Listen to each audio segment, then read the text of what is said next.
graciously invited by our host, Brother Ravana Noon here, that, he is, I've learned so much from his channel, and, the content that he's put out has really done great things for my practice. So when I connected with him on Instagram, it really worked, and I'm just very grateful for the opportunity. So, I wanted to be able to kind of portray the side of the dark divine that doesn't really get talked about a lot. I know that from the perspective of men, that are on the path, they, of course it's an integral part of your practice, but no women are really talking about it on YouTube. So I decided that it was something that I wanted to do. As far as contact information goes, I am at the.cosmic.serpent on Instagram. So if you go on Instagram, just put periods in between each word, and you will find me there with, you know, page full of information.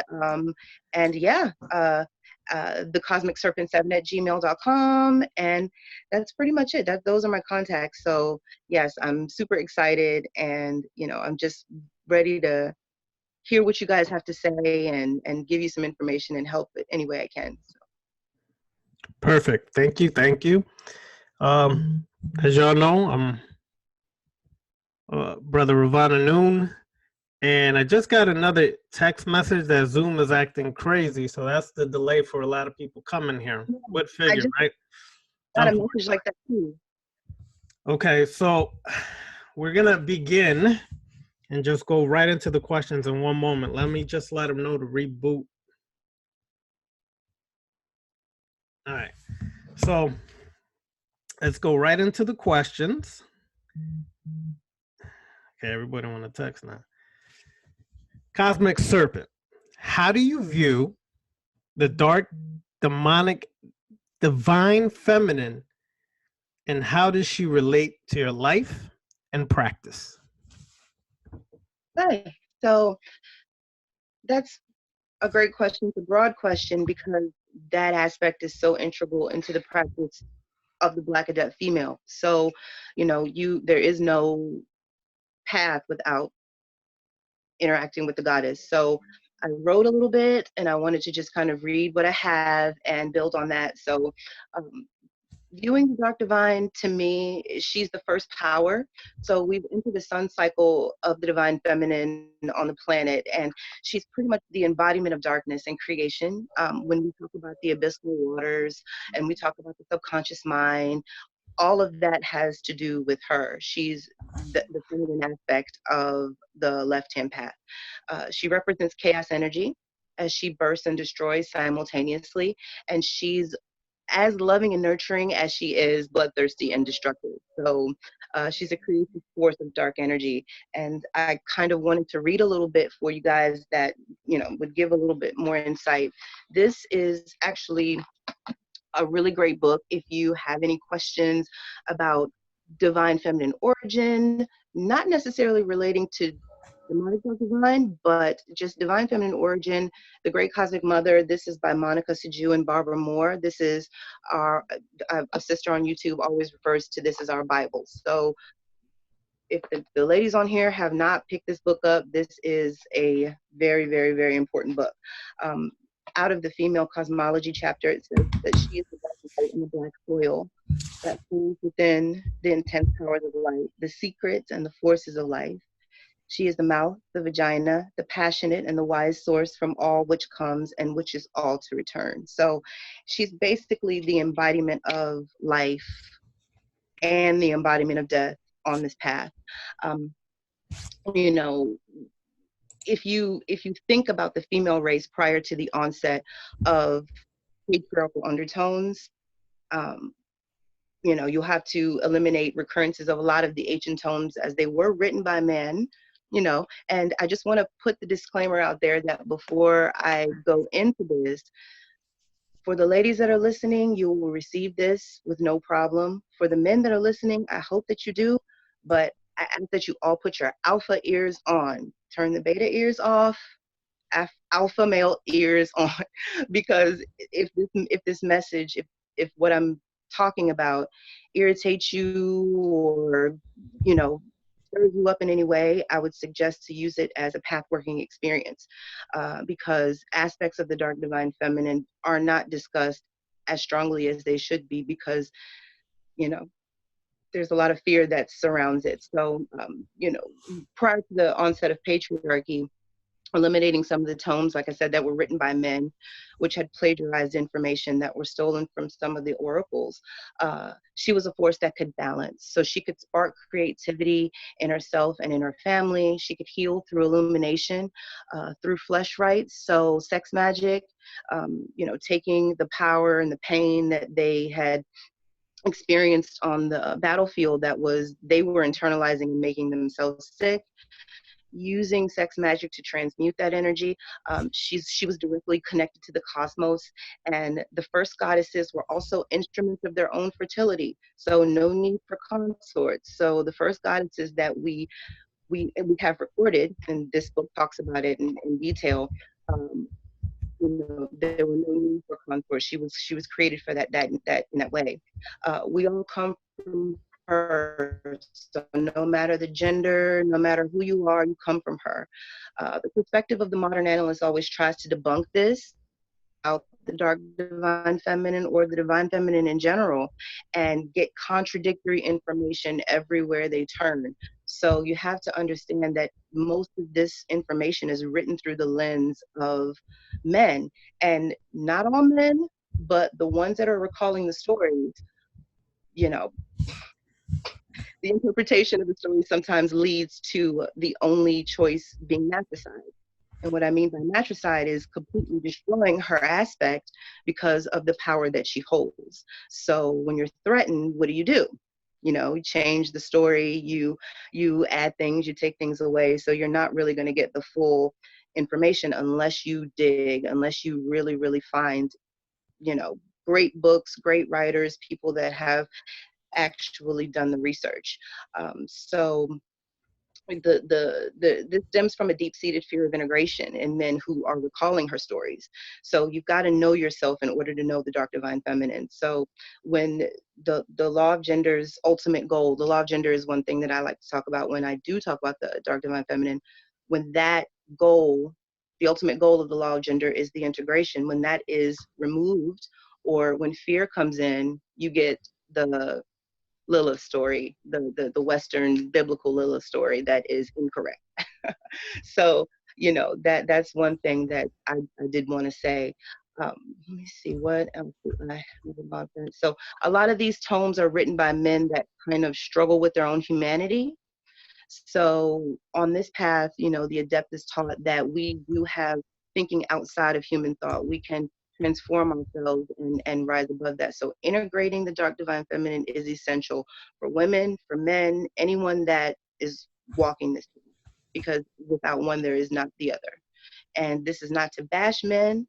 We love y'all. We need you guys. You guys are an integral part of our practice and of our lives to introduce the balance. But still, patriarchy has done a number on the divine feminine perspective, in not just in Western culture, in the entire, everywhere. So, um, she's been wiped from the psyche of modern women because of that. So that's one thing that really, you know, needs to be said, because of the way that she's been depicted over centuries, and because of the way that she has been taken out of the script that we read, the Bible, whatever you adhere to, the way that she has been demonized. She's no longer living within the psyche of the modern woman. We have to search and dig and perform rites and things like that to be able to touch her, to feel her when she lives inside of all of us. So that's really important, as well. So when you have beliefs that are contradictory to what the goddess represents, that is also an opportunity for some path working to see what you can do, how you can overcome that, because it's a part of your programming, basically. So if a image of a bleeding womb, a vagina, irritates you, seeing childbirth, if that irritates you, if that gets under your skin, if hearing a woman talk freely about sex irritates you, it's an opportunity for growth because you came from that. That's a part of you. So it shouldn't be, it shouldn't be something that grinds your gears that much. And it's always an opportunity for growth. So that kind of leads me to the aspect of the dark divine feminine I connect deeply with, which is Lilith. So she is an amazing energy. And I know that Brother Noon has talked about her in depth on this channel as well. So I wanted to read a little bit. There's a book put out by Black Tower Publishing, and it talks about Amma Lilith. So Amma, of course, Amma Mother. So she's the Dark Mother, and she's the creator of demons. She seduces us from the dark side of the moon. And if you talk about the dark side of the moon, if you want to get into um, the if you want to get into that, it is relating to the Kalipothic sphere of Gamiel. So that particular sphere represents the black moon. So that's going to correspond to the adverse of what Western civilization, what Western culture would say would be aspects of the light moon. So sexual alchemy, cultivating the black flame, seduction, psychic vampirism, magnetism, self-deification, releasing things that no longer serve. She leads men on with sinful dreams of luxury and lechery, and she leads women to the path of seduction, and she teaches free sexuality without restrictions. She teaches them the power of sex to express the true will on earth, and she is the Black Madonna. She's the one who haunts you in your dreams and becoming the nightmare of the saints and the good men. She's the one who confronts us with our deepest fears and dreams. And she's or the worst of any. So, men on here, think about the women that are in your life. Does that not fit them? Does that not fit them? Be the best of friend or the worst of enemy, the worst of enemy. For some of us, ladies, that primal chaotic power that we hold sometimes puts us over the edge. So, I'll talk a little bit more about how we can transmute that and not necessarily let it ruin our lives or the lives of others, but it comes from the mother goddess that's in our blood. So, that's definitely an important part. Let's see, let me see, where was I? Okay. So those who are not ready to deal with her energy will be devoured. Those that are will gain enlightenment. Now, the book says that. I always give people, my take on what books say. We use discernment when we read through things. I don't believe that Lilith has the energy of, if you work with me and you're not ready to approach this path, then, you can never work with me again, or you won't receive any messages or downloads because, that's not her energy. I feel like anyone that's on the path of Black Adept can connect with her and learn some things from her stories. That's a great place to start, is doing research on where she came from. And we all know the story. She was created in conjunction with Adam, so not before him, not after him, the same. So they were created together. She was assumed and forced to submit, which she decided not to. Uttered the word of God, got kicked out, asked to come back, went and chilled by the Red Sea, living happily ever after. Until her stories have started to be told incorrectly. She's digging out of us as women. She's clawing, and we have to heed that call. And I talk about this a lot as I'm externalizing it, but there's no power that's not within you. You know, Everything that I'm talking about is something that you already house. So the story of Lilith is very important. She's clawing out of us the clouded places that we have in our minds, the views that have been placed upon females, the how we've been drugged through the mud over centuries. you know that is what Lilith is here to dismantle. She's here to dismantle that framework that's been set up by the patriarchy. Mental alchemy is her way to break herself down to you, so that you can understand and develop that energy. To me, Lilith represents freedom. She forces us to dive deep into ourselves to find her. So when working with a particular aspect of of the divine dark feminine, there are certain things that she's going to do for you. And Lilith is always a great place to start. You know, the sisters that are on here, the guys that are on here, it's not just for women. If you're looking to connect to yourself, to learn more about yourself, to relate to your partner, to find or attract a partner that is, you know, an adept as well, you can definitely connect to this. So one thing that I found on my path is that Lilith does one thing, and she does one thing very, very well. She enhances the appetites of what you suppress. So when you initially start to work with Lilith, just make sure your ducks are in a row.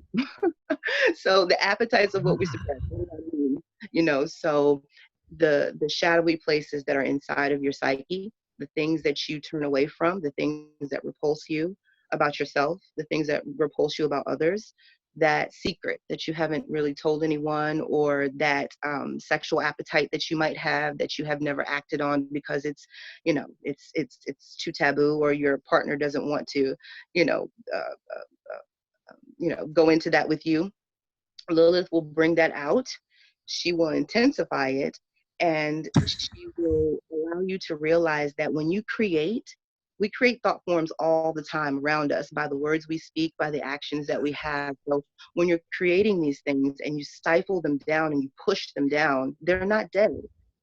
They are clawing at you for attention, and they materialize in the waking world as your appetites, your behavior. So that needs space. You have to give that space, and Lilith does a great job with that. That's a part of shadow work and chaos. Really, you beneficial when you initially start to work with her. So when those appetites get condensed into your reality, that lust that's deep within your subconscious, she's going to just continue to intensify it until you recognize it. So, whatever that means for you, I don't want to give any spooky examples, but you guys know what I mean by that. So, if that's something that you need, Lilith is a great place to start. So, that kind of also lends to, I know I talked about shadow work, but that also lends into us as chaos beings. So, chaos magic in dealing with this energy.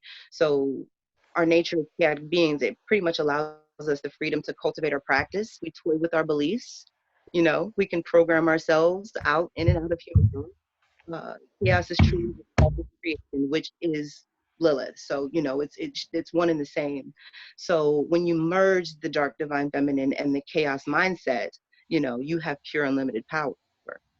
So that's one thing that I really, really love about this practice, is that I can, and I'll talk about that later, when we talk about the other question, but I can pretty much embody that energy any way I see fit to be able to receive what I need from her. So that's wonderful, because chaos is the pulse behind everything that happens. And when you utilize active visualization, you can pretty much embody the chaos any way, and you can embody that energy, like I said, any way you see fit. So our existence and our creation allows us to be the direct physical manifestation of what we do as far as our work goes. So if you've been using that active visualization with Lilith, and something may manifest that you saw in your dream or that you saw during a meditation, there's your proof. So I do enjoy that aspect of it as well, because the imagination is pretty much the drawing board. Like, you can insert there anything that you'd like, and the visions of her coming to you in your dreams, and in and out, in and out of your energy body, is always something that you can take and run with and use to strengthen your connection to her, i.e., your higher self. So, that is one part of it, and it just strengthens you as you do that. So you have to proclaim when you do this, though, that nothing is impossible for you. Now, I know that Brother Noon has gone into, and I don't know if my other brother is on here. He's on here. He's on here. My other brother's on here, Rogue Titan. He has gone into that in depth and on his channel as well, just describing how using chaotic energy can be super transformative. But once you realize that you're proclaiming to yourself that nothing is impossible, you can use different techniques for imagery. So one that I really like is the witch's light, and I think Brother Noon has a video Yes. on utilizing that and that technique. So I don't have to tell you guys about that. You can just dig through his channel and find that. But rituals to various goddesses, the psychodrama that you create when you do these rites to Lilith will allow that energy to flow as well. So it's all about illumination. And that leads me to talk about the aspect of Luciferian Setian energy versus Luciferian Lilith energy. So I know the brothers on here, I know a lot of people I've seen talk about how they approach their path with a Luciferian Setian perspective as the overarching tone, just simply meaning, and boiled down to nothing, just simply meaning that they are the 0 point. They are the ones that are creating all of these energies, these entities. They are the number one. They are in charge. So we are the wielders of the energy when it comes to us. Replace Set with Lilith, you're working with a monster.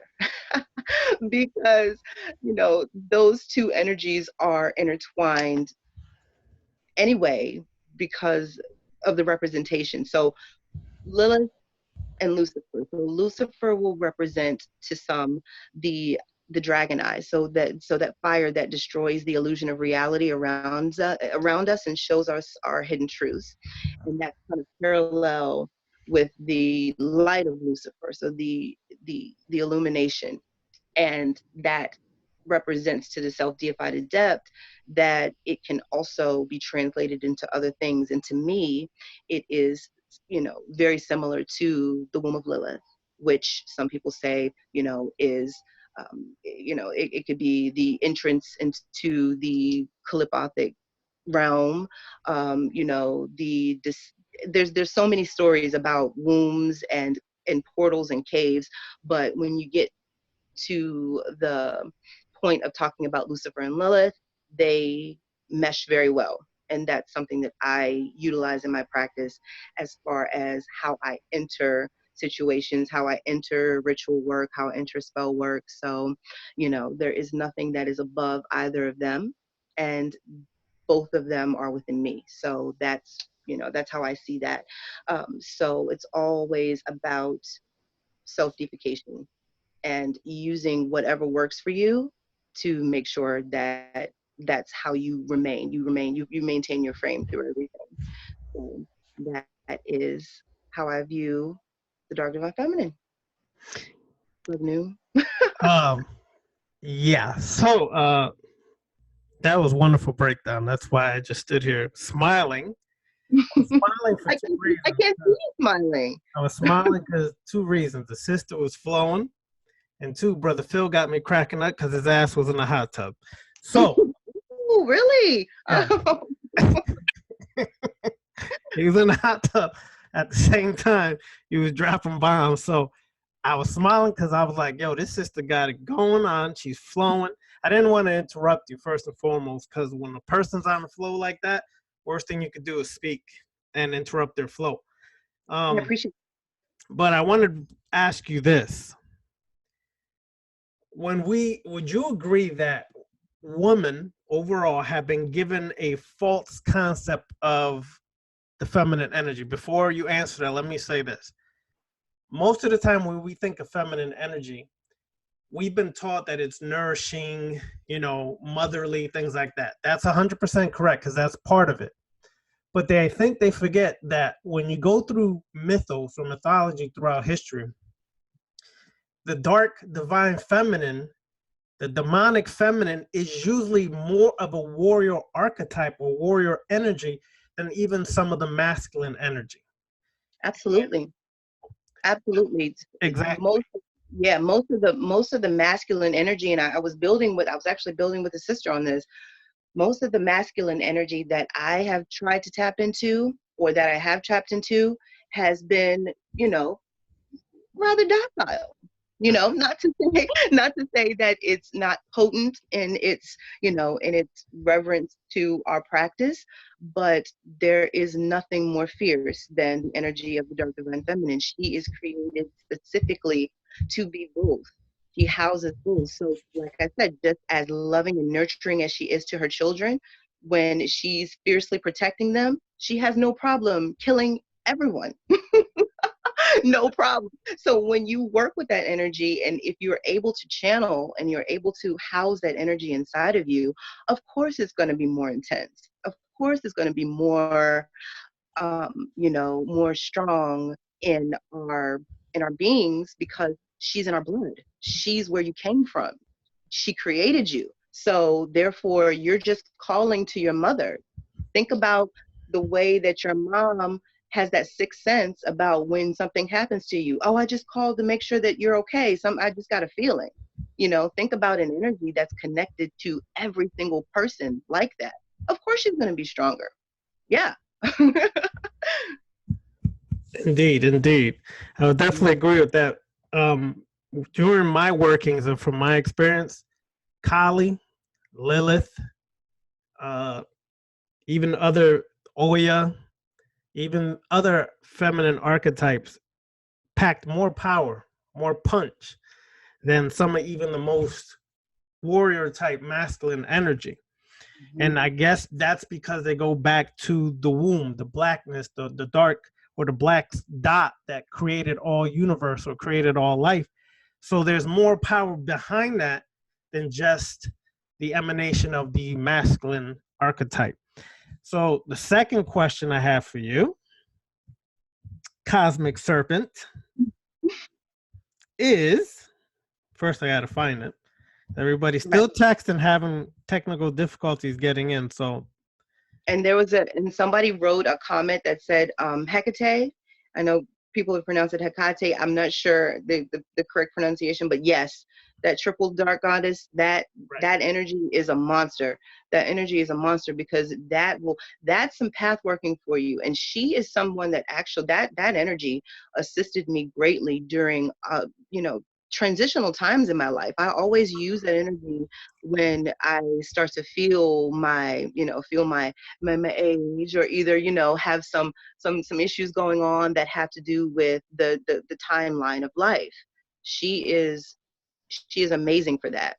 You have death in your family, you can work with her, because she will be able to kind of break that down for you and show you, the flip side of what happens to you as you age. Not that you are decaying, but that you're just becoming wiser, stronger, preparing for your transition. So yeah, I just wanted to shout that person out that said that. Indeed, indeed, I agree with that. All right, question number 3 for you. Hmm. How does this chaotic energy work for the female black adept in practical ways? Now, this is, I think, where everybody should listen up. Practical ways, not spooky, spaced out, tripping, falling ways. Practical, everyday life ways. Right. So yeah. So the thing about that is the black female adept always, there's a couple different ways that you can approach the path. You're going to have to deal with the discernment of a million people. You're going to have to really dig through things, because not much of this is written for you. Honestly, not much of it is written by us. It's not written directed towards us. I mean, traditional occultism is always, not only is it masculine, basically it's not melanated. So there's a couple things that you have to kind of fight through when you're trying to get information, but using it in practical ways, how that energy can be transformed, practical uses for self-work. So women are chaotic by nature. I'll Mhm. just put that up there up front. I mean, we're chaotic by nature. We have the ability to form physical life out of darkness, out of the space of our womb, out of the space of our mind. And because of our raw primal power, the energy, if it's not channeled correctly, like I said, it manifests in forms that won't serve you. I'm not here to bash my sisters because I was on that path at one time, not really realizing why I couldn't control myself. Period. I just couldn't control myself, couldn't control my anger, couldn't control, maintaining frame where, if I'm mad, the world is collapsing. So, it was when I found the path and started connecting to my inner self, my higher self, my goddesses, my personal demons. My personal demon pretty much pulled me out of that because my anger issues almost ruined my life. So you definitely want to be able to work through that. So using it in a practical way, um, you know since we are chaotic by nature, we have the ability to transform that.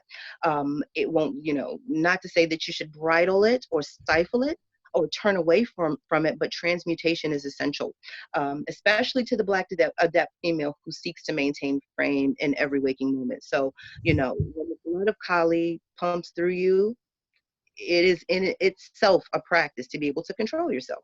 I mean, I'm not saying that we're all out here wilding and we can't do this, but you know, our emotions drive our actions, and they also create thought forms, and they also create entities that,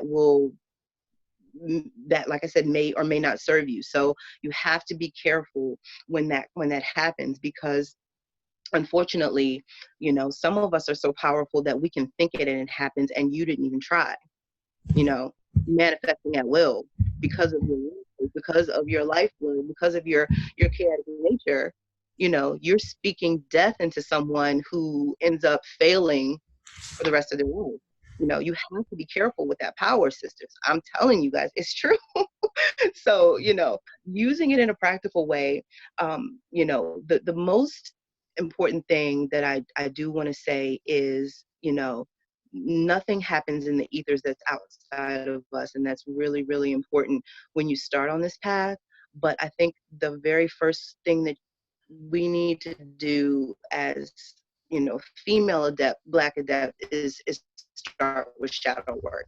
Shadow work is such an intrinsic part of the practice. There is no growth without shadow work. So, there's no real progress without this. So the symptoms of your shadow, and I know that we've talked, there's so many pieces of information online. I know Brother Noon has talked about it.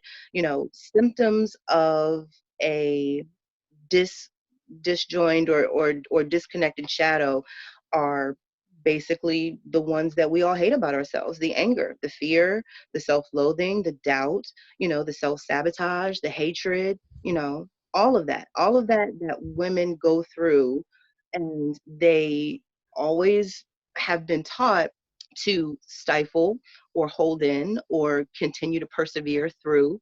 Some women do blame the patriarchy for those aspects in themselves, which again is kind of taboo. But when you're on the path of the Black adept, there is no game. So, I can tell you what has happened, but I can't use that as a crutch to say, well, this is how it is, and I'm never gonna fix it. I was building with a sister the other day, and she said, well, you know, he wouldn't answer his phone twice, and I decided to throw his clothes outdoors, you know. But she got that from her mother, and her mother, it was accepted from her father and her mother, so she felt like it was still okay. On this path, it's not. There's no excuse for that information. I mean, for that type of behavior. There's no excuse for it when you start to learn yourself and dig through yourself. You have to do the work. It's self-therapy. So the result to that is a changed behavior. And shadow work can be anything that you want it to be. There's a few young ladies that I've contacted and that have reached out to me so graciously. And if any of you guys are on here from Instagram that have inboxed me, thank you so much for, watching and coming on. But, talking about shadow work, we've got artists, we've got poets, women have that creative spark. It stems from our sacral chakras. So, when you're stimulated, when like Brother Noon said, when the juices are flowing, you're good to go. So you can use shadow work in your practice any way you see fit. But I started basic with journal prompts. I would take a journal with me, a little black book, it's around here somewhere, but I would take it with me. And anytime something would really grind my gears, like I just wanted to flash, or I just wanted to, I had to tell somebody, or, something, instead of doing that or letting that energy rise within me and then have to be dealt with later, I would just journal it. I would write it down. Why is this so, why am I so testy? Why do I hate this about myself? What did I, where does this come from? And that started the journal prompt. So even if it's your bad behavior that you have been okaying and green lighting for your whole entire life, dig through it, because there's more to it than that. I know I see the meme with the iceberg, there's like a little tip sticking out of the water and the whole massive thing is down here. So, shadow work will help you chip through all of that. And it's really just digging through your subconscious to find out what happened, what triggered it, and how can you fix it? How can you remove it? Because it shows up in your life, and sometimes, like I said, in ways that doesn't serve you. So using art, collage, you can give your shadow a personality. I've done that. So sometimes it's hard to visualize a dark side of yourself without putting a face to it. you know I made mine look like me. She don't look like me, but she looks like me. Right. And when I really want to dig into myself to figure out what's going on, I will envision that. I will sit and I will meditate with that image, and that image comes up, and I can ask her questions. I can have a dialect with that energy. Whatever you want. It's chaos. So, however you want to use it, however you want to deal with it, you can. But first and foremost, shadow work. You got to. You have to. I've wrote a couple things about shielding and grounding through the goddess. How we as women, I have so many sisters that are walking around because of the state of the places that they live, or some things that have happened to them in their past. They are afraid. They have so much fear. And one meditation that I developed from for one of my girlfriends, actually, was shielding and grounding through Lilith. So when you leave, you're putting on that gifted mask. You leave your house as her. Nobody's gonna mess with you. You have a devotional to her.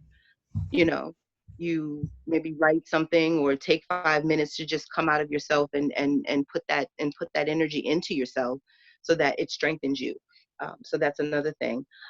So another one is becoming one with the darkness, integration, but honoring the cycle is to honor the self. So ritual, you do that through ritual. Brother Noon put on his channel that he would email you guys a ritual that he created in reverence to the Lilith energy. There's a lot of things online. You can create your own, which makes it even more powerful. But invoking to evoke, to whatever you want to do with that energy, creating ritual and performing it gives your subconscious something to anchor in. So once you've done that, you can begin to use that as a marker. This happened after I did this ritual on the 17th, or whatever, however it goes.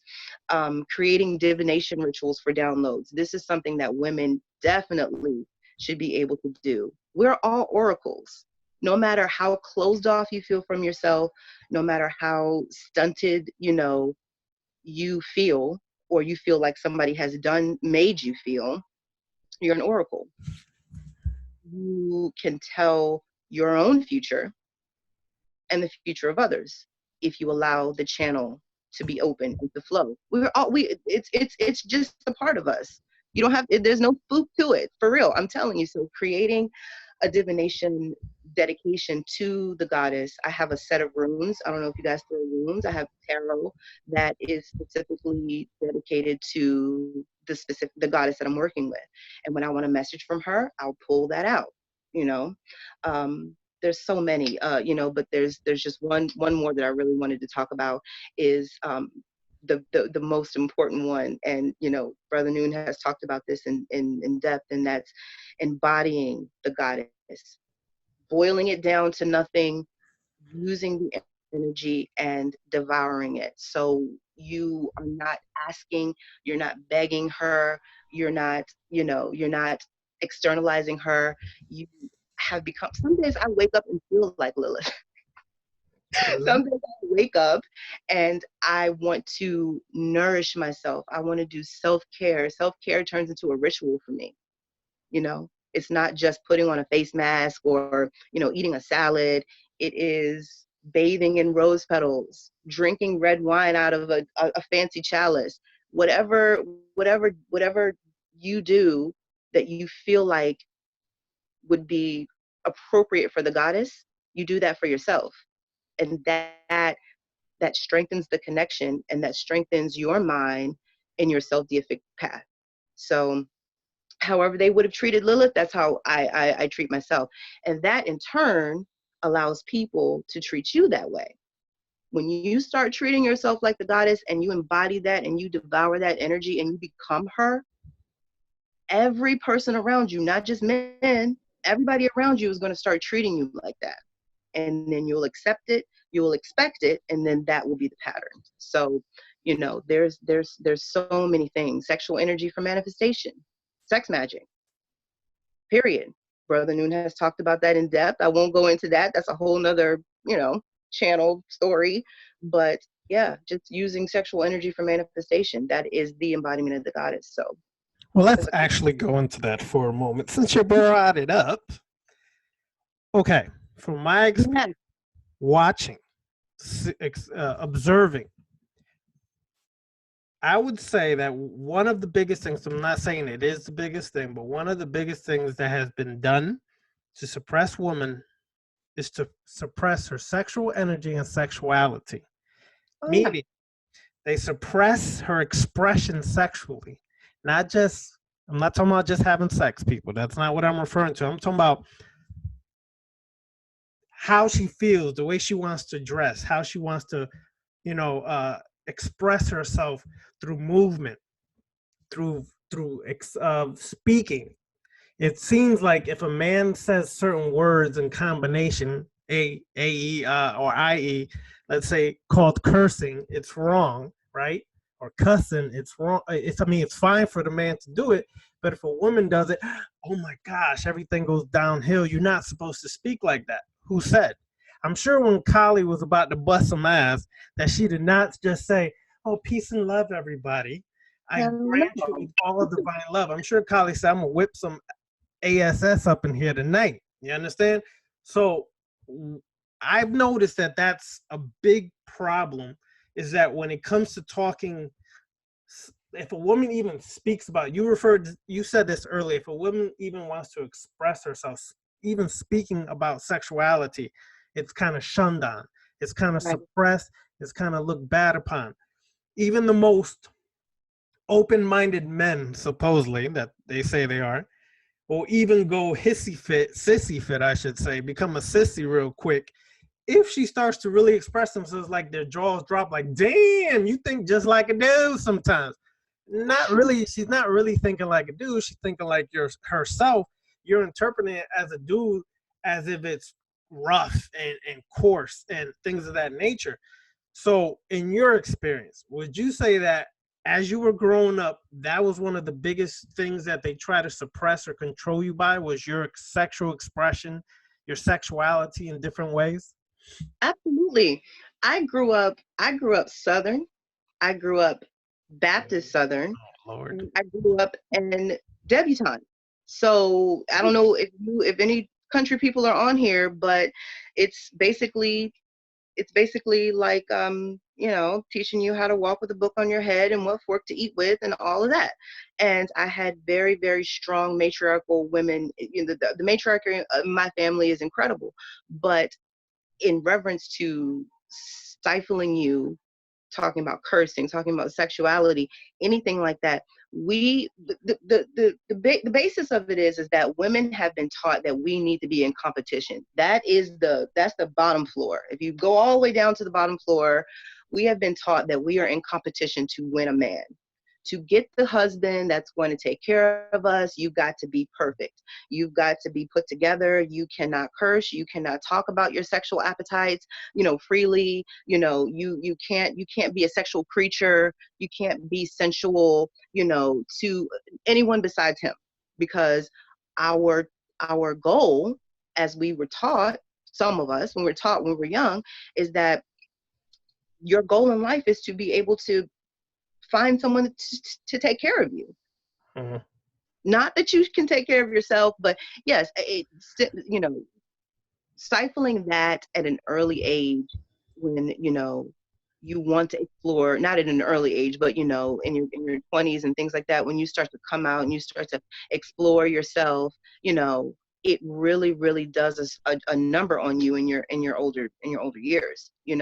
That is very very very very difficult for a lot of people to grasp. And one thing you said that I wanted to kind of touch on, some of the people, some of the guys maybe that you're building with, I'll tell you, that's a monster, because they want their women to be beautiful, they want their women to be well kept, they want them to be perfect, but her needs and her sexual appetites and her way of being as a human being is not accepted.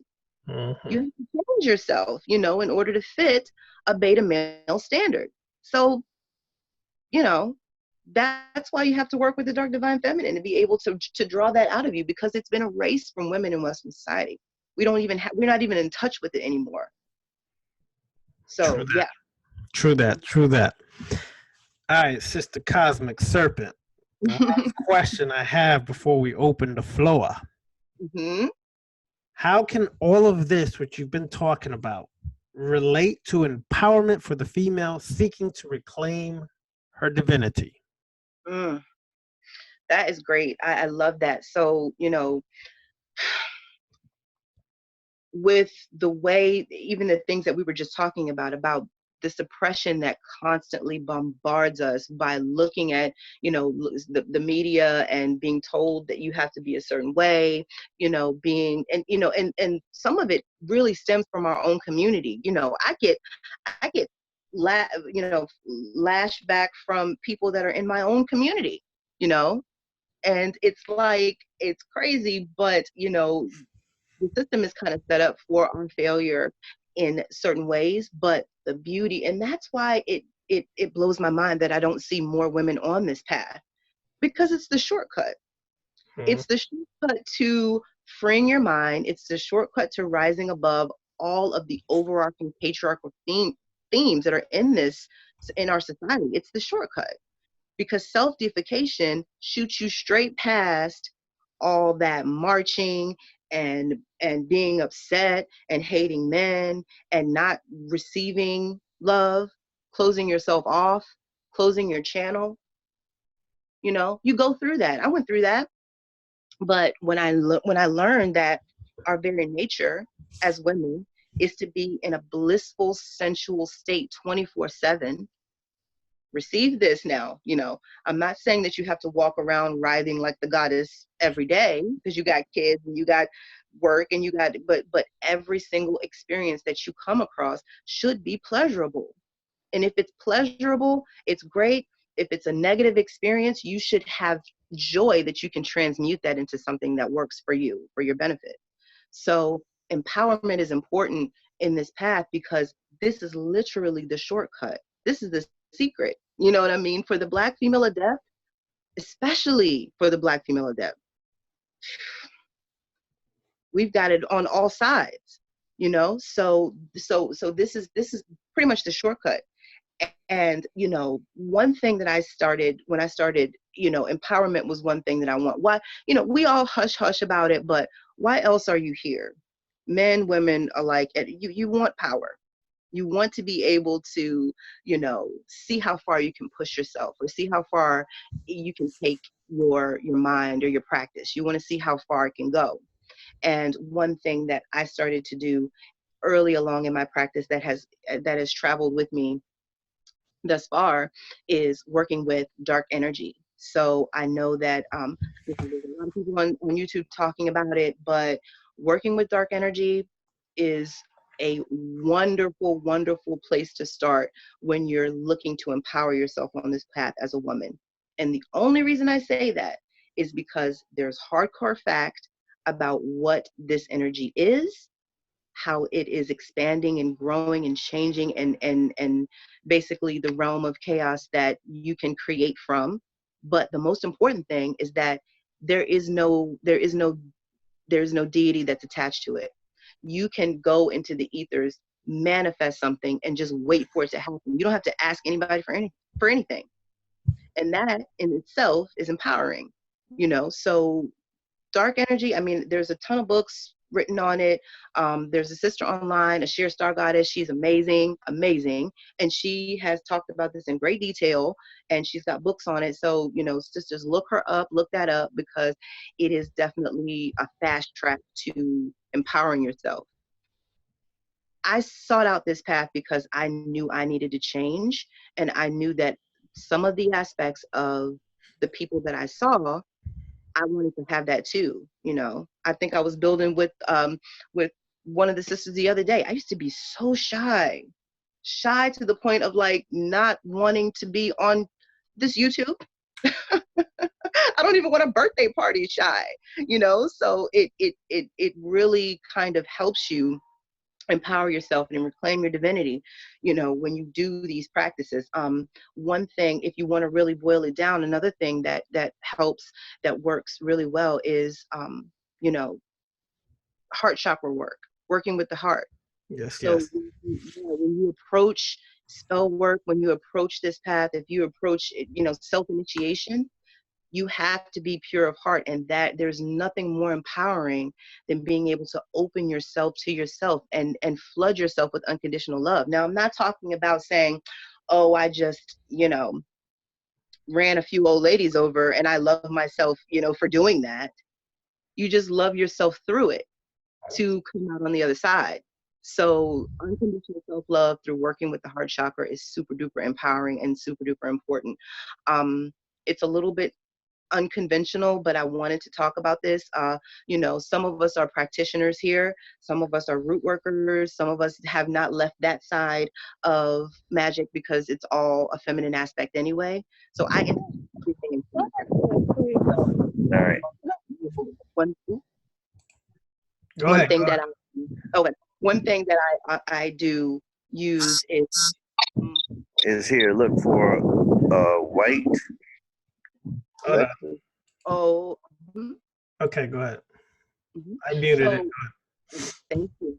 So, some of us, like I said, some of us on this path are still using root work, still using, the practical magic, I call it, because it's a divine concept, a feminine concept. So I love doll magic. And I don't know if any of you ladies on here or guys on here have ever practiced using that, but empowering through self energy work, working your energy centers. And if it's hard for you when you're a newbie, this practice has stuck with me for over a decade. And I still do it to this day. And I wanted to show you guys my little doll. So doll magic is basically just, putting together something that will represent you and empowering that external aspect. So it's a really, really great, place to start with empowerment as well. Um, we won't get too deep into this one because, like I said, the brothers have spoken about this in depth. I've learned so much from them, but psychic vampirism. Psychic vampirism is one of the most empowering practices that I've ever integrated into my life, you know, and I will sing its praises because it actually allows you to physically feel your results right then and there. And to know that the power of your mind is controlling your body and controlling everything around you, and that you are in charge, you are in touch with every single thing. And when you when you condense it into your reality, it becomes your realm. There's nothing that I can see, touch, smell, feel, hear that I'm not in charge of. So that is, I'll leave that one there. But psychic vampirism is super duper empowering on this path as well, and reclaiming the divinity. So you want to awaken the goddess within. There's a show, I think it's called like Ancient Gods or something, and it talks about how the gods were sleeping, but by praise and giving them attention, they are reinvigorated. And that's what you have to do for yourself because it's already in you. You just have to get that spark going. So, yeah. Are you gonna show the doll? Yes. My little, my little baby. This is my doll. I have several, Kind of but looks this, like you. I know, right? So this doll was created with a super specific purpose. It's infused with complete magical intent. I mean, I've written on gold. I've written in gold on, papyrus and stuffed her with that. She's got rose petals in her. She's got snake skin inside of her. She's got crystals inside of her. There's sigils in here. So, when you want to work with an aspect, you can attach a sigil to this doll. I speak life into this doll, but you have to infuse it with your lifeblood. So if you want to use blood, for ladies, vaginal fluid, whatever, bodily fluid on these talismans, you don't take it with you outside. You keep it with you. You keep it here closed, but this will be a representation of you. And if you have a disconnect to yourself, which most of us women do when we initially start on the path, you can externalize it by using something that's tangible, and you can whisper in her ear and put sigils on her and love on her, and she is a direct representation of you. Sometimes I will anoint this doll with perfumes and oils, and I'm just blessing her, and just feeling the divinity through this. So yeah, there she is, a little doll. I got a few of them. I'm feeling that. I'm feeling that. Now, let me ask you this: could you make a mini version and carry with you everywhere? One for the home or the sacred Yeah, space, and one for. you absolutely could. I actually have, hold on, let me see if I can grab it. Hold on. Don't fall. Actually, Don't fall. I know.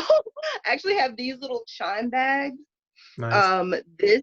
These little bags, you can make tiny little representations of whatever you want.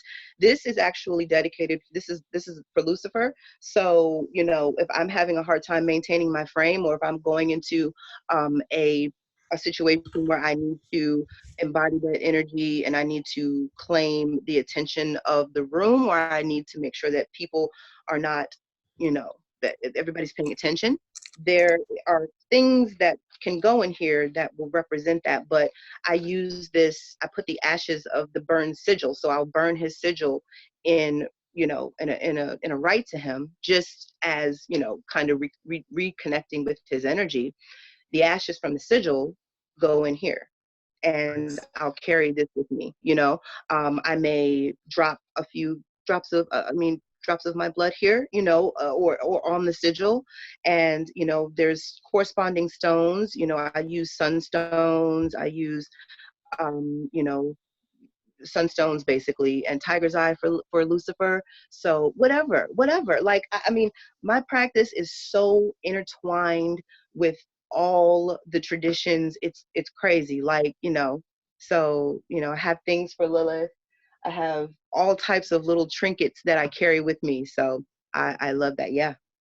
Well, I love it. She's embodying what the left hand path is all about. Extracting from all paths that you feel necessary or you're attracted to help in your growth. So I think that that's really powerful, how you've incorporated from this path or that path to create your own working path. I don't know why the hell this is echoing. Hold on. Okay, is that better? Yeah. It's like a cricket. What was that? A cricket? It was a reverb from this damn speaker over here. My bad. Oh, I'm like, oh my God. Yeah. So, yeah, I like the way you've incorporated all that. So what we're going to do now is we're going to go around the room and see who has questions for the lovely sister, Cosmic Serpent. So if you're here, get ready because we're going to come around to you to ask questions. First, we'll begin up here with the brother Necro Cannon. But I can't see. Can you hear me? I can hear you. Can you hear me? Yes, yes. Okay. Brother Necro Cannon, you have a question. Yes, well, first off, I want to say thank you very much for that energy so that way I can know how to connect with myself on a different side so that way I can become whole. Yeah. My question that I have for you is I know that the book that you had stated earlier that you had gave to the sisters, don't you think that's something that would be also profitable for us men to really look into so we can delve into ourselves and understand that that Lilith energy of what we need to invoke so that way we can actually like move forward. So what do you think in that aspect, if you don't mind? Absolutely. You have to researching, you know how you do it when you want to buy a new car, what you do. You research, research, research. So you want to make sure that you read up on whatever you can. This book, I'm trying to tell you, like that's why it's all tattered and torn and marked all up because I literally lived by this for like 2 years and it's wonderful. It just gives so much insight on the development of of the feminine aspect in our culture and society and rediscovering her. So yeah, I think that anything that's been put out for women, if a movie like a Death is looking to, you know, get that energy as well or work with integration or either just to know how to approach a female on this path that might not be that you may not know how to or either how to work with your mate change to help them understand. Absolutely, buy it. You should Thank you. buy it. Thank you. Thank you very much. Hmm. All right, brother. Any more questions, brother? I'll wait till you come around again to give other people time to ask her questions so they can dive into her knowledge. All right, brother. Thank Appreciate you. that. Thank you. Gail Glaster, do you have any questions? Yes, can you hear me? Yes, we can hear you. Okay. Yes, I do have a question. My question is, when you joined the path or started on the path that you're on, what was it that got your attention that made you say, hey, I want to try this? I have a niece that's coming out of the church, but just sort of out there in limbo, kind of like on the wild side. And I would like to introduce her to this path, but at the same time, not be presenting myself as a recruiter per se. So, what was it that got your attention um, when you began this path to make you want to follow it and check it out and, get to where you are now? Yes, ma'am. Thank you so much. Yeah, that's a great question. I think that in the beginning it was I had that same, I had that same energy. I did. So I don't think that you'll have to recruit her. I think that just by being you and being the example will kind of invite her in. And if it's right for her, then she'll be able to, to work with that because, like I said, I came from a Christian background, Southern Baptist, and, it's very spooky, So when I started on the path, I looked to this because, and I was actually talking about this the other day. I came to this path for healing. I'll be completely honest and open with you guys. I had an ailing mother. My mother was ailing. She was going through a really rough time in her life. And I read that you could use energy work to heal people. And it kind of stemmed from there. I mean, the first thing you always do is, you learn about connection to the elements, you learn about the moon phases, and then you learn how that, corresponds to your body as a woman and, the flow of energy. So it kind of stemmed from there. But yeah, I found this path because I was seeking for something that no one else could do for me. If a doctor tells you there's nothing else you can do, what else do you do? And that wasn't 100% of why I got into it, but I think that we're all led here because we're supposed to be here. If you can accept this energy, and if you can accept this information and it doesn't scare you or spook you out, this is where you're supposed to be.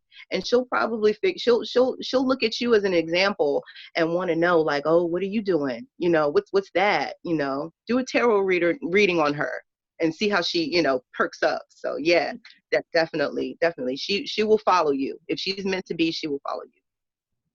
Okay. Thank you. Thank You're you. Okay, let's see who's next on the menu. Mr. Gene. How are you, Mr. Gene? Can you hear me? Can you hear me? Yes, yes. Do you have a question for the sister? I want to give a good Thanksgiving to all that are present here in the isolated consciousness of Set. I don't have a question because the presentation was on point. But I did take notes, if I may go over my notes quickly. I'm here to give support, especially to the women on the left-hand path, especially to Cosmic Serpent. I'm not on Instagram. I'm trying to get off the grid. So I won't be seeing you on Instagram, but hopefully I'll see you here on this platform.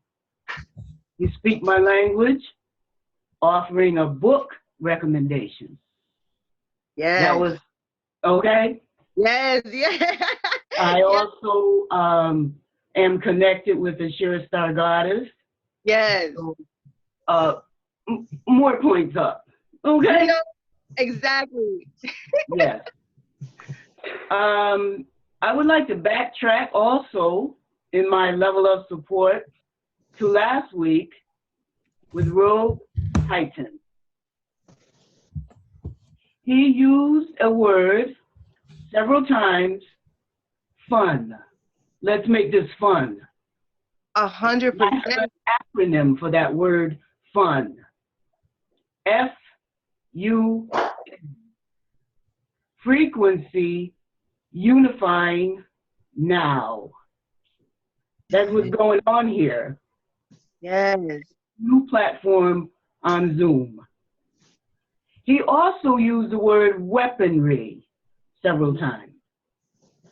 And he spoke on our words being like arrows in our quiver, knowing what words to use, how to use the words as part of our weaponry.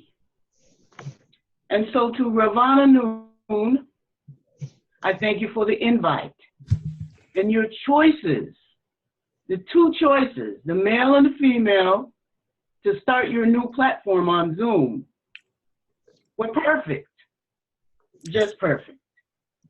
I admire you. I'm here for your support. And I give you much love, honor, and respect. All the way from Hartford, Connecticut. That's right. We'll stop and grab there. So you already know what mindset I have. Yes, I do. You walk those sidewalks in Hartford, Connecticut, you know. Yes, yes. If you don't have the isolated consciousness, you hit. Yep. That's right. So thank you. You're It's welcome. an honor to be here. An honor. No doubt. And I hope to meet with all of you again. No doubt. Put the good work. Thank you so much. I appreciate those words so much. And I appreciate that coming from you especially. But sis, what is your name on Instagram?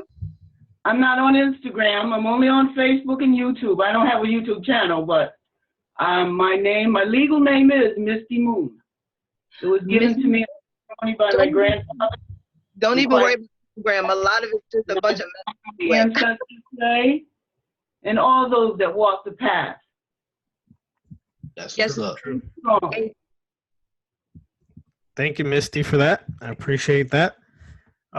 You'll be invited every time. Don't worry.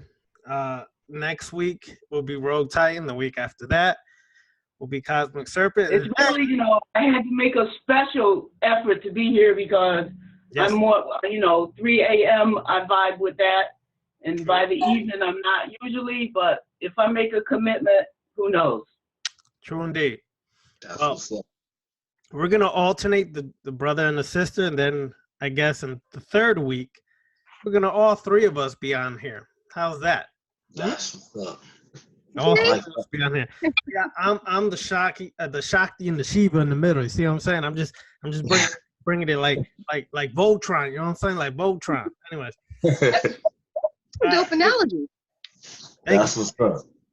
All right, so let's see who else we got. Okay, Okay. Sister Kai. Oh, is it Kiro or Cairo? Let me know. Hold on. Why is it not? Okay, hold on. Here we go. Yes. Okay, Kiro. Okay, it's Cairo. Cairo. Okay, Cairo, how you doing? good, good. Do you have a question for the cosmic serpent? I just wanted to say, well, I had a question and I want to say something. So I just want to say I always appreciate listening to another woman give her perspective of, being on this path. I find it very limited in the camaraderie amongst us women who are on this path. And from time to time, locally, I'll give talks or whatever to people here in the Dallas area, just whenever it happens to come up. But I really appreciate being able to hear from you, being able to hear your perspective. It's always love to hear how people come to this path. I know for myself, I think I started with the light and fluffy stuff because I didn't know any better.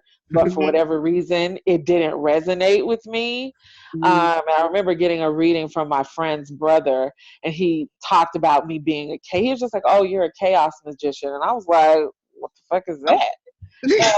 And the idea, he was just like, "Oh, you can create your own servitors," and the idea of that kind of freaked me out a little bit. I was just like, "Oh, that I don't want to be responsible for that." But Right. however it worked out, I ended up more and more moving towards that path in a very I consciously didn't do it. It just happened, Right. that I just gravitated more towards it. And then I realized that I work best in my own chaos. So Right. Yes. I put down the rules and regulations to when I'm doing rituals, when I'm doing work.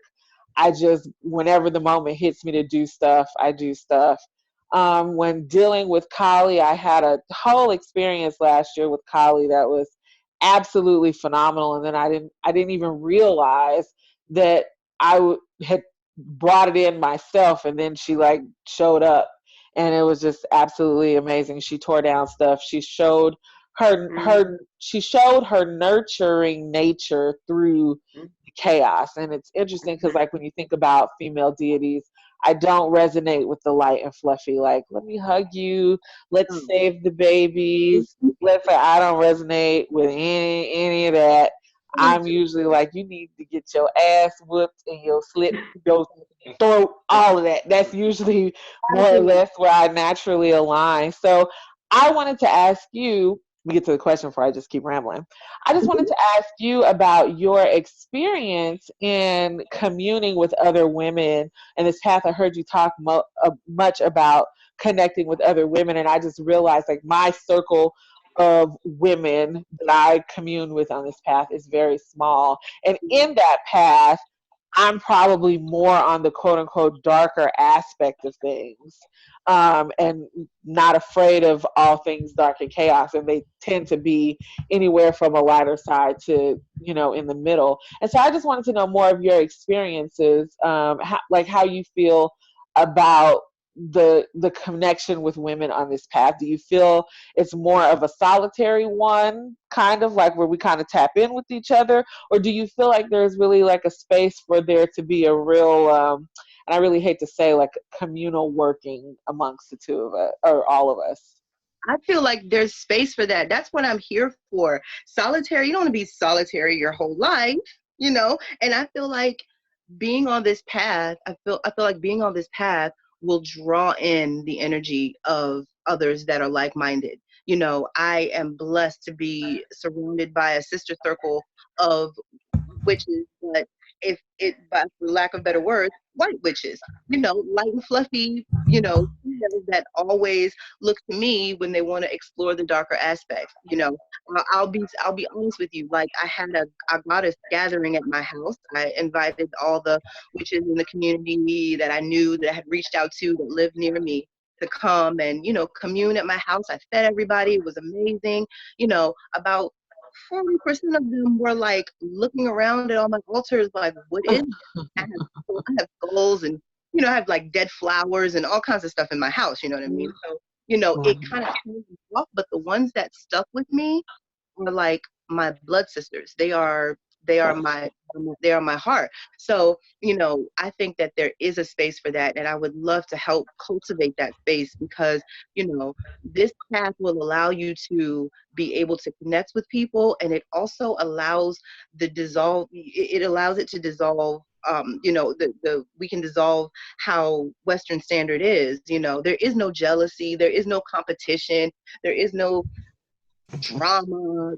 You can live outside of that and still have a community of women together, because men seem to think that we can't do it without being in drama mode, but we can, because you just have to be yourself and talk to people and meet people that are on that path. So yeah, staying on the path will draw people to you. You've been drawn to me. I gotta figure out who you are on Instagram. Yes. Well, I'll put my Instagram in the message. You can definitely connect with me on Instagram that way. Thank I'll you. put it in the little chat. Thank you. I appreciate that. You're welcome. Cairo, you have any other questions? I'm sure I do. Just go to the next one. I'll come back. All right. Let some Sounds other good. folks talk. All right. Let's see. Let's see who's next on the menu. All right. My good brother Mario. Peace, peace. Here, brother. Yes, sir. Peace, peace. All right, brother Mario. Do you have any questions for the sister Cosmic Serpent? No, sir. But I would like to say thank you, Cosmic Serpent, and thank you, Brother Ravana Noon. I put the word out everywhere. You name it. Facebook, Instagram, anything I could think of. I was letting everybody know that you were going to be on. And I also, you're very much welcome. And I also want to say too, like I use Medusa, I use Marinette Boashesh, and I also want to recommend this book for the ladies. And you can tell it has been used. And it Jesus.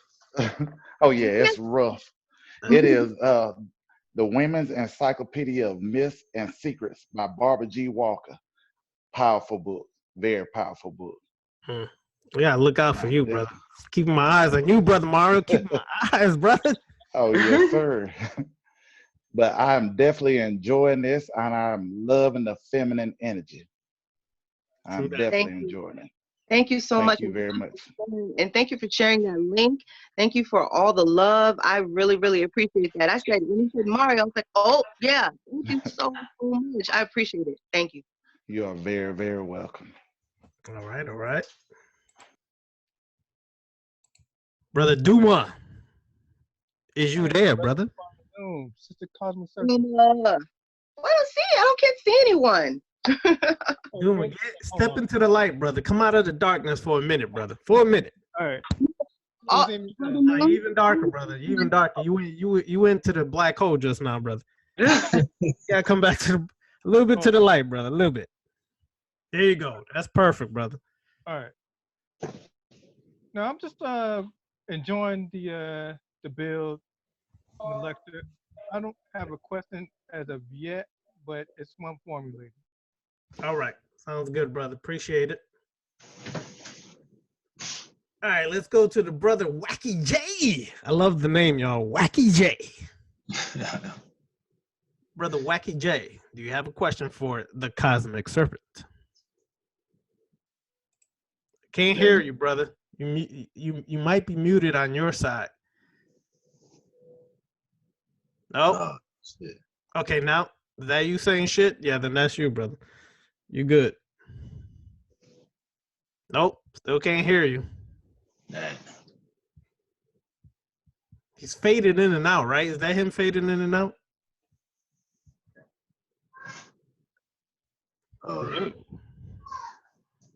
Wacky J, is that you, brother? Yeah. Hey, can you hear me? Okay, now you good, brother. Here you go. Okay. All right. No, I don't have a question right now, but I just want to say peace to you, Cosmic Serpent. I enjoy the presentation. I'm learning too. Want to say much respect to you too for what you do as a sister, melanated sister on the path. Um, this is good, man. Last week's uh, Zoom session with Rogue Titan, man, that really got me fired up, man. Like it was like exactly what I needed to hear, because a lot of what he was saying is what I be thinking about every day, but the way he delivered it and the creativity and the energy he got behind it, that like really sparked something in me. Yep. Yeah, man, really just, kind of take it up a notch, man, with my daily practices and what I do, and really motivated me, really motivated me. So peace to both of y'all, Cosmic Servant, Roll Titan, and everybody in here. Man, I'm really learning a lot though. That's what I want to say right now though. It is real good though to hear like a woman's perspective. Yes, it is. Yeah, I can really respect that. It's good to hear because like you say, it's not many women speaking on it or teaching on it and stuff. Yes. That's really doing it. Especially melanated sisters. There's like a sprinkle of them around. Yeah. All right, brother. Appreciate that. Let me put you on mute. We'll come back to you. Thank you for the love. Hey, check this out, right? I just got an idea while he was talking. When us three are up here together, this is how we're going to advertise it. It's going to be called the Triad of Darkness, y'all. The Triad of Darkness. I like that. All right? So for now, we know it as the Triad of Darkness. Our hip-hop group name, y'all. No, let me stop. All right, Jennifer, Miss Long. I finally met Miss Long. Jennifer, how are you? Oh, hold on. Good. I would have missed this for the world. Good. And I had a long time. Haven't seen you in a long time, young lady. I've been working on my dark side. I had some dark work I had to deal with. I'm still dealing with it right now, but it's important for me to be here with you guys. I mean, you're like my family for real. True that. Well, I'm happy to see you. Yeah. Now, it's time for you to sister the vibe. So do you have any questions for the Cosmic Serpent? Well, I want to tell the Cosmic Serpent, I am so pleased to be here and hear her talk. Like I said, I wouldn't miss it for the world. Us the sisters really have to get together because the energy of one is powerful, but the energy of many sisters is unbelievable. It's the most powerful thing. And to come together also with the brothers that are on the same path, it's just unbelievable. So it is important for people like Cosmic to help us, really dig deep down inside of ourselves to pull that out. And so that's really helping us a lot, more than she really knows. Thank you. So thank you. Peace and blessings. I mean, for real. Oh, peace. Thank you so much for that. And what you just said really made sense. And I was going to wait until the other sister came back, but you just brought it up and that's perfect. I mean, our solitary practice is that of cultivating ourselves. But if we get sisters together, that have this mindset, we are unstoppable. We can help so many people who need that empowerment through our light. Not to say that they have to be on the same path or, on the same flow as us, the same current as us, but just as a representation of what can be done when you do self-transformative work. So yes, absolutely, 100%. That's exactly what I'm on. And I can't see you in the corner, but please put your information. Please contact me. Hit me up. My name's Yes, I will go on Instagram and do that. Also, let me just say this real quick, Cosmic Serpent. There's a chat room here, and I'm gonna read this off towards the end. So people are putting their contact info and everything. So just get ready to write this stuff down. All right. Perfect. Thank you. Go ahead. Continue. Thank you so much. And please put your information down. But yes, you are absolutely right. And I hope whatever you're working on works out for you. And you know, I send you blessings and power through whatever you're going through. Thank you very much. And the other thing is that, you know, one thing that you brought up that's really important is that we feel like we are doing our own work, but at the end of the day, we're there to help everybody else. So we think that we're going into our own stuff, our own darkness, but that darkness, when we come out, it is there to assist other women and other men and our families, because, you know, it's really important. Absolutely. Yeah, the mothering, nurturing aspect of the dark divine feminine, when you start to go down into the depths and pull that out, that is how you're able to support yourself, to support your family. I mean, sometimes we don't have time to do anything besides tend to our babies or tend to our husbands or our family members. But if you, as a Black adept, walk through that path, coming out on the other side refreshed and renewed, you can support the community. That's what women do, you know. So I totally understand that. I totally get you, and I hope that, you know, if you need support, if you need a cheerleader, if you need somebody to just say you got this shit, hit me up. I can do that. Oh, I know I got this shit. I do. Yeah, and that's the thing. It's like once you start doing your work too, you know, the other dark adepts will come forward and, you know, be attracted to the light that we thought was the light, fluffy stuff. Exactly. But as we illuminate our light, it will attract the moths, you know. Absolutely. So. That's true. That's so true. Thank you so much for saying that. I forgot to say that. You are absolutely right. That is so true. Thank you. Mm-hmm. Jennifer, thank you, Ravana, too, for setting this stuff up, because this means a lot to everybody. No problem. It's gonna keep rolling like this. Save me that drink back there, by the way. I see that little. Yeah. Oh, that's unless you're a spirit. That's for the spirits, baby. Yeah, that's on the remember vampire magic. I'll be there. I got my offering right here. This is for Lilith. Oh, right yeah. We got that Lilith rolling tonight. All right. Yeah, we got the college down here too, so you know. Nice. Work it. All right. Any other questions, Jennifer? No, I'm good. I'm good. Thank you again. All right.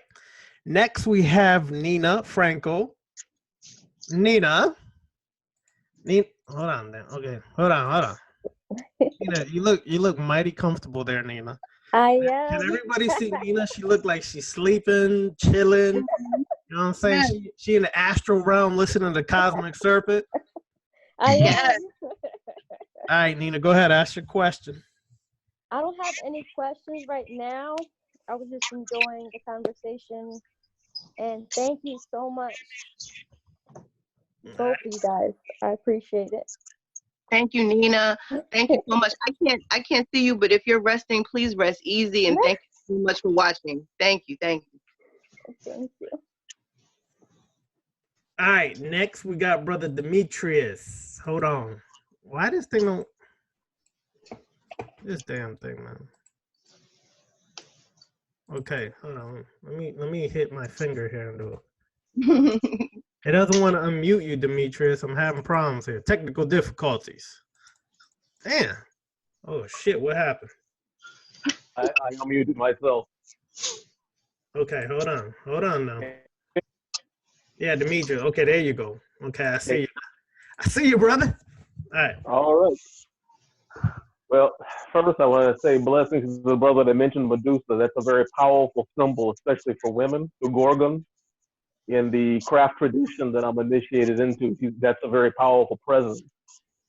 So for all the ladies, if they've got something they got tough they need to handle, invoke that and go into the situation. You'll turn you into Angela Bassett, waiting to exhale. Whoa. But that's a good one.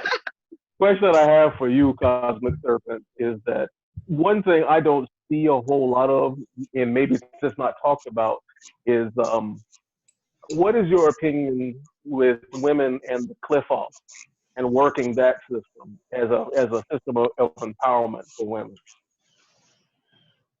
I think that if a woman chooses to work with that sphere, with the spheres, if she chooses to travel down that path, It's a dark one, and it's a rough one for some people because it really illuminates the sides of yourself that you push away, that you've been taught to be afraid of. If she chooses to, then I think that it's great. I mean, I've worked in the Necronomicon tradition, and that is a terrifying place to be sometimes. But it's all about self enlightenment and the path that you choose. So absolutely, why not? She can work with whatever she wants to. Whatever she feels sees fit. But they may have to adjust it for themselves. Adjust it to fit her. To fit her nature. So yeah, I think so. Yes, because what I've noticed with that is there's a lot of that dark, divine, feminine current that is in the cliff off. Hmm. It just seems to totally permeate the whole of that. Right. Like Lilith. So yeah, that definitely. Yeah, definitely. I think that if Yeah. if if that's something that they feel like they want to work with, then absolutely. I think it's great. Whatever you can get your hands on, especially when you're hungry for information and for energy and you want to go as deep and as dark as you possibly can. I think I dove in head first when I initially started on this path and, working with, working with Calipothic energy, working with, like I said, the Necronomicon energy, working with Luciferian energy, all of that was something that was, looked upon by myself even as something that I wasn't able to touch. I'm not there yet. And now that I'm there and I'm past that, I'm ready for something else. You know what I mean? Yeah. So yeah, absolutely. Yes. Well, thank you very much for this tonight. I appreciate that. Thank you. Thank you so much. All right. Thank you for that, brother. Next, we have our good brother, speaker from last week, brother Rogue Titan, who's going to bring the fire with the question. Go ahead, brother. You know it, man. What's going on, everybody? Hey, like I said, big shout out, big mad support to the platform. Everybody inviting us on. You know what I'm saying? What's up? You know what I'm saying? Cosmic Serpent. You know what I mean? But I was like, "Where's bro? Is he here?" Didn't hear it. Didn't see him. I was like, "Uh-oh, we I'm gotta being have." quiet, I'm being quiet. But yeah, my question to you would be, what would be one of your practical methodologies for working mirror magic? I want to know your take on that. Great question. Great question. So, that's really one of the things that I actually love about, like I said, embodying the chaotic energy, because you can insert anything into your practice that will work for you. Mirror magic for me started, it depends on, the aspect that you want to go, the route that you want to go, but mirror magic for me started with self work. Started with shadow work. It started with, you know, scrying into my own eyes, being just with me and no one else, and not being able to run from the things that I was suppressing or hiding or not dealing with. And if you scry into your own eyes long enough, the image of your face will change. You will see things that are there that you can connect to. I mean, I've done work in that aspect with just me in the mirror, and is using it from a uh, a self-path working experience. You can see your inner child there. You can see how you abandoned yourself or how you sabotaged yourself. Things come up. So mirror work for self work is really good. I also use mirrors a lot of times in connecting to demonic entity. Scrying through the mirror is a great opportunity. My black mirror is actually back there. Black mirror scrying is something that I love, just because of the essence of the portal and the open that you can get. So, there's a couple different ways that you can use it, but I think using mirror work to me is just a very personal, very intricate thing that you can incorporate. But just be prepared. If you stay there long enough, you will change yourself. Good luck. Mm-hmm. Brilliant answer, brilliant response. Of course, Thank you, brother. Thank you.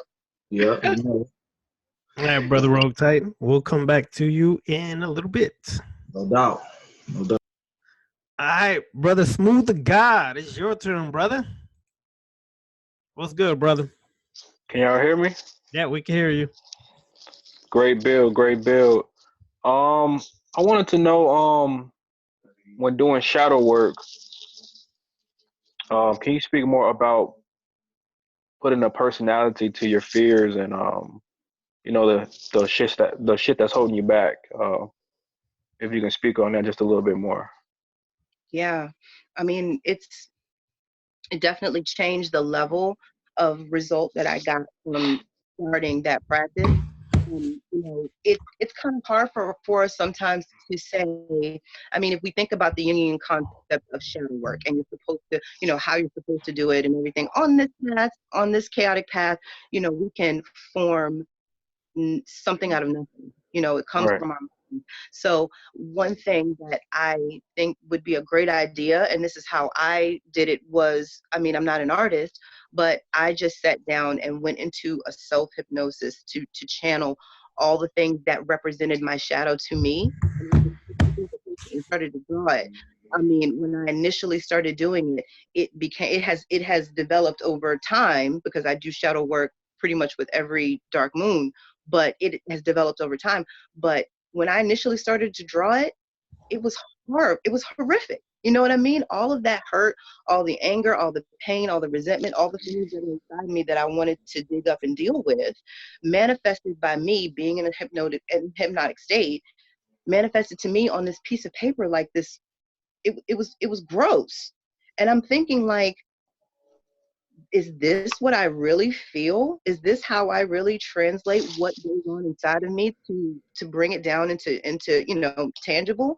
And Right. I think it's a great idea. Just sit, just meditate on the energy that you want to channel, and just get you a piece of paper and just start drawing it, and then develop it from there. Because if you give it a face, if you give it a body, if you give it an energy, an essence, then it's easier to attack it and destroy it. I think I wrote on, I mean, I was being you know, grabby at that time, but I wrote on Instagram about how I like to drag her out, slice her up. I might do anything because I want to kill it. In that moment when I see my ego and the shadow coming into the aspect of me that it's rearing its ugly head and it's making me behave in a way that is not what I want, I'm coming out of my frame. I attack it right then, and it's easy because I have a picture of what it looks like in my mind. So yeah, do that. I'm telling you, it works. I appreciate it. Thank you so much. You're welcome. All right. Thank you, brother. Jennifer, did you have your hand raised? Yeah, I had a question. Okay, go ahead. Sister Cosmic, how do you use dream work in your practice? How do you use, like, on a daily basis? How do you use it? Oh man, that's a great question. So dream work for me was, I think, one of the first types of documenting that I did. Like, you know how they say when you're on the path of the Black Adept, or if you're learning anything in occultism, the number one thing is journaling. And so many of us don't journal.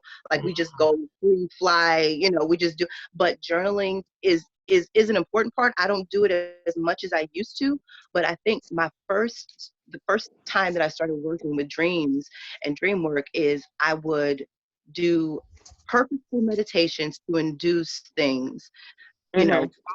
the headphones in with not just binaural beats, but like self-programming. So one thing that would spark it was, you know, but to go back to it, as soon as I got up, I would write down what it was. It didn't matter if it was scribbled in, you know, chicken scratch, whatever it was, a symbol, something.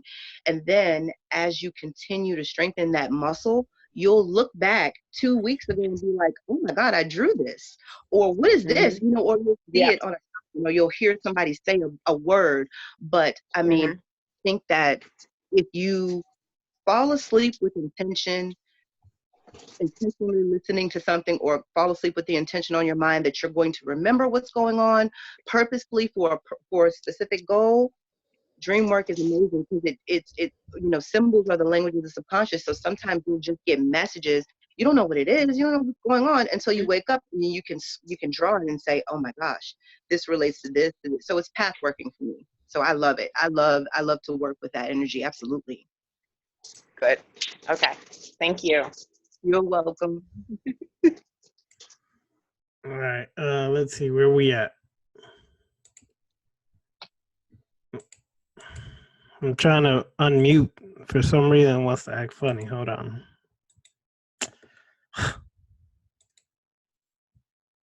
Jesus. All right, where did he go? Where'd he go? Okay, there he is. Still not working. Let me try hitting this touch screen here. For some reason, it won't let me hit the brother Set Typhoon Legion. And I know he got questions. Did you break it? No, I could do it another way, but it's not working. Yeah, it's like stuck.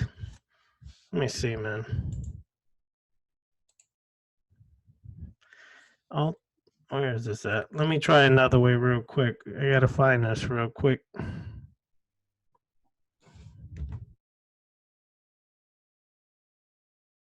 Dang. All right, it's not working. I'm gonna see if I come back to him. I don't know if he's stuck or maybe his side is stuck. All right, yeah, it's something going on. All right, let's see. Let's go to Lisa. Hello? Fluffy Lisa, are you there? Yes. I know you have questions. Don't tell me you don't have questions. Okay? Okay. I do have a question. My question is, in your experience, what would you suggest if you are really positive with male energy? Drawn in, it works with you, but it's different with females. It's always negative. How do you change that and make the experience when working with women more positive? I think that exploring may have caused that initially for you would be a great place to start. Did you have a bad experience with a group of women, or is it just something that has always been a part of you? Was that something that that you may have gotten passed down? I remember, I have older aunties, and older auntie, she always used to say, I don't mess with a lot of women because women are this and that, da da da da. So maybe it was some type of, something that was seeded. So I think that it's an opportunity to kind of dig it out to see what may be underneath that, because women have been taught to be competitive and to not really trust each other, and that's all based on our programming and wanting to attract men. We don't want to keep you don't want to keep anybody too close because we don't want to miss out on our piece of the pie, which is inaccurate. So I mean, I think that if you have a great relationship with a male aspect, then you have housed that and you actually can work with that. But if you feel like you always maybe have a little bit of lack when it comes to working with sisters or working with other women, dig it up, find out why, and see if that's something that you want to tap into and change, because it definitely is beneficial to be around sisters that are not in competition, that don't have any shade going on, that don't have any drama, that are pure love and good friends and support systems. So maybe you haven't found any like that yet, so that's another thing. So yeah, I think it's an opportunity. Okay, one more question. Mm-hmm. How do you balance the energy that goes between, in my case, I could give the energy to the man to work things for him, but that's not reciprocated. So I'm just wondering how I can make it more beneficial on my end. What do you mean? Tell me what you mean. Well, like in relationships, the man he prospers. He gets the blessings and, the things that he wants to come into his life, but then, mine tanks. So I'm not sure. No, yes, that's how it works for me. And I don't know why it's like that. You know, how I to understand, and I totally understand that. I say because oh oh, no, you gotta understand though. But I totally get that because I used to be that way too. I went because I was like I talked about earlier. I have gone through anger issues and having not being able to control my anger and things like that. My rage, and that almost really ruined me. So when I woke up out of that phase, I changed myself completely and I said, well, I'm going to be the most gracious, the most loving, the most caring, the most giving person I can. And then it backfired as well. So when you are a very loving, honest, open person and you give everything you have to someone in a relationship, especially if you're a practitioner, that person may be subconsciously draining you. Why can't you if you can manifest something for him, you should be able to do triple, quadruple for yourself, but you won't be able to if the energy is not being flow, if the ebb and flow is not there. So if he's not giving you the same amount of energy that you're feeding him, he's draining you. And that is not, it's not to say he's a bad person or to say right.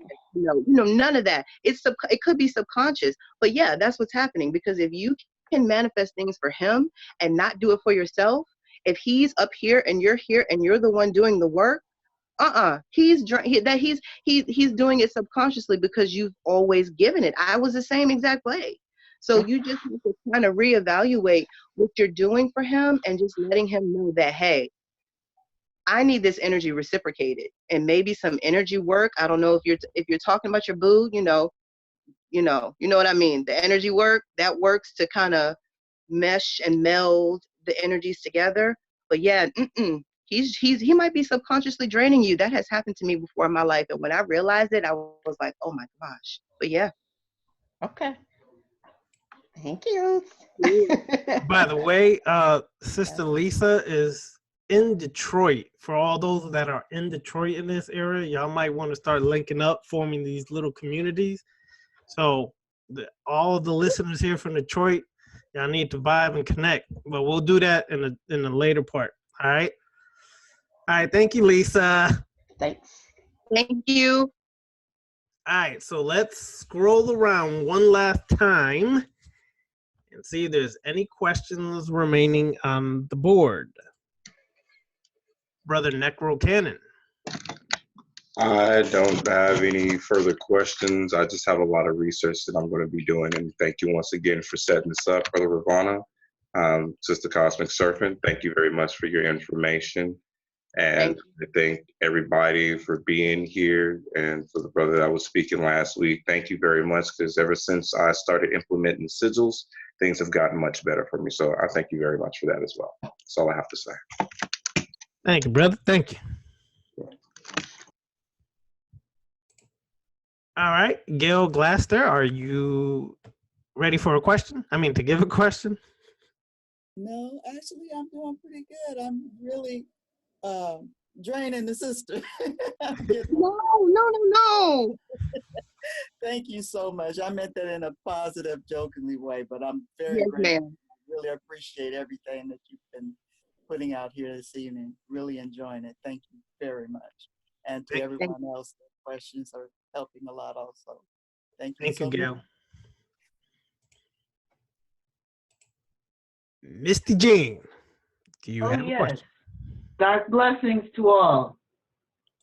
And right. just to refresh your memory, Ravana Noon. Yes. My first email to you was about a little issue I was having. Yes, I remember. Bitch ass nigga was draining me. Yes. And I need a ritual. I remember that. Yeah. So to the young lady that was speaking, if there's a drain, you got to cut that. Cut it. And that's my contribution to Ladies' Night. There you go. Thank you, Misty. All right, let's keep it flowing. Cairo, any questions? Hey, I don't really have a question, but I did definitely want to say to Lisa that in my own experience of naturally being a giver, there's always people who are set up to take. So when you're naturally a giver, you tend to attract takers. Absolutely. And I found in my own shadow work, in my own dealing with going through a divorce and stuff like that, I realized that I was the one that had my floodgates open.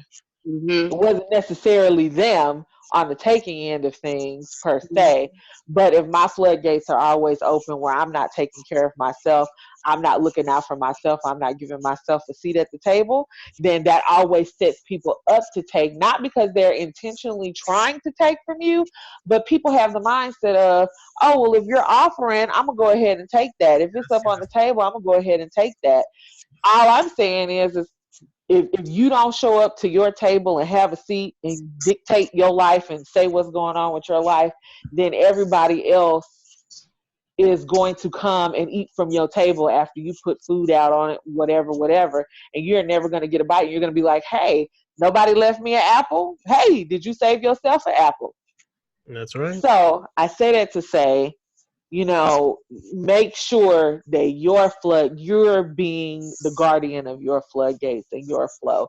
If you are not giving yourself that energy, then no one else is going to be able to give that to you. You have to give yourself that energy. So everything that you would want someone outside of you to do, you have to give yourself. And once you start giving yourself that energy, then you'll be full, and then it won't make a difference what someone else does because they won't have that space to take from you because it's already being met inside of you. That's so true. That is so true. It's like the sister was saying, it's like if you we have a natural receptive energy anyway. We have a natural giving, loving energy as women anyway. And it just takes that one person that comes into your life that doesn't realize that I need to reciprocate this energy in order to keep it strong and to make sure that you're okay. If that person's not checking in on you, to make sure Yes, that you're okay, then it's a drain. It's a it drain. is. And a lot of people, they just don't know better. They don't understand the ebb and flow of give and take. Right. And you have to learn how to stop your own floodgates. Because if Right. not, I mean, you give your own energy away like hoes give away pussy. You know what I'm saying? Just For real. like it's a revolving door. You know what I'm saying? And I don't mean to be funny, but you really will. You know what I'm saying? And then it's exhausting, and then you never can fill your cup and be full and be satisfied because it's always a leak somewhere. Yeah. And it's hard because that translates to other parts of your life. Like if you're being drained by someone or being drained by a situation that someone has presented you and not being reciprocated, then that person's going to eventually feed enough, and I hate to say it, need another energy source because you're going to be dried up, literally. Yeah, It that's just true. happens. You know what I'm saying? So if you're not being checked in on, or like you said, into taken care of, did you save me my apple? No. Okay. Well, that it's true. And then you come across people that do it purposely. Yes. Whole Yeah. nother whole nother thing. Yeah. Hmm. Most definitely. Okay, so that, like I said, that was all I really had to say. But just be strong, sis. Take doing magical workings for other people off the table, and just do the work for you for a little while, and let that energy come back to you. Thank you. All right, let's see who's next on the menu. All right, Duma, you're back in the light. All right. Speak, all right, Um, speak up a little bit. It kind of sounds low. oh, can you hear me now? Yeah. My question was for Cosmic Serpent is what would the best way for you think would the best way for a male to approach the energy of the dark divine feminine if he just starting out? Mm. Oh, okay. Did you say if he's just starting out, how to approach the dark divine feminine. Absolutely, yes. So I think that a great place to start would be researching the myths regarding an energy that you feel connected to. You know, it puts it into perspective and makes it a lot easier for you to connect with that if you understand, you know, the energy, if you understand where she came from, like her origin stories, if you understand, you know, the cults that may have worshipped her at that time, so you can put yourself in that position, in that flow, in that energy. You may want to time travel back to when, you know, they were erecting statues to the goddess, or, you know, you can put yourself in the temple with her just to feel that energy. So kind of, you know, researching the origin stories, and then just allowing gnosis, because once you start letting it in, it's going to continue to flow. That's it. You know, there's no off switch to it. So, you know, one piece of research will lead you to another one, it'll lead you to another website and another, you know, so another book, or you might meet a person that you want to build with it on something. So yeah, absolutely, just open the door and she will allow herself in, because she's already inside of you. So absolutely.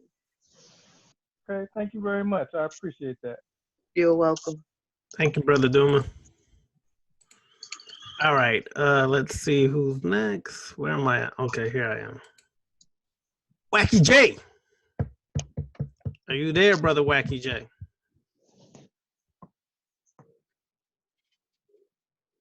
Yes, yes. Can you hear me? Yes. I can hear you. Yes, I have a question for you, Cosmic Serpent. Yes, sir. I want to know if you have any suggestions about doing chakra work. Ooh, okay. Well, in relevance to um, like chakra work, like how, do you mean just like a daily, like on a daily practice, like your daily? Yeah, like some daily things, Mhm. or even rituals. I have some crystals. I got some crystals, and Mhm. I keep them on me every day. I got some crystals for like the first three chakras, the root Right. chakra and sacral and solar plexus. And I heard you mention that tiger eye for the Lucifer that you Oh put in that yes. bag. 'Cause I got some tiger eye too for the solar plexus. Yes, I love that.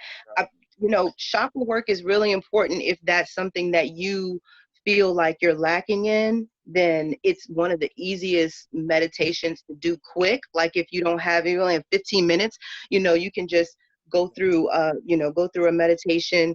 It just depends on what your outcome will be, you know, what your goal is, what your intent is going into it.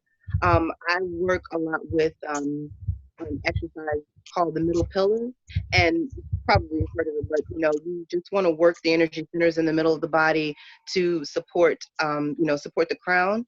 And it just depends. I mean, the one good thing about working chakra energy is that there are thousands of pieces of information and different pathways that you can go with it.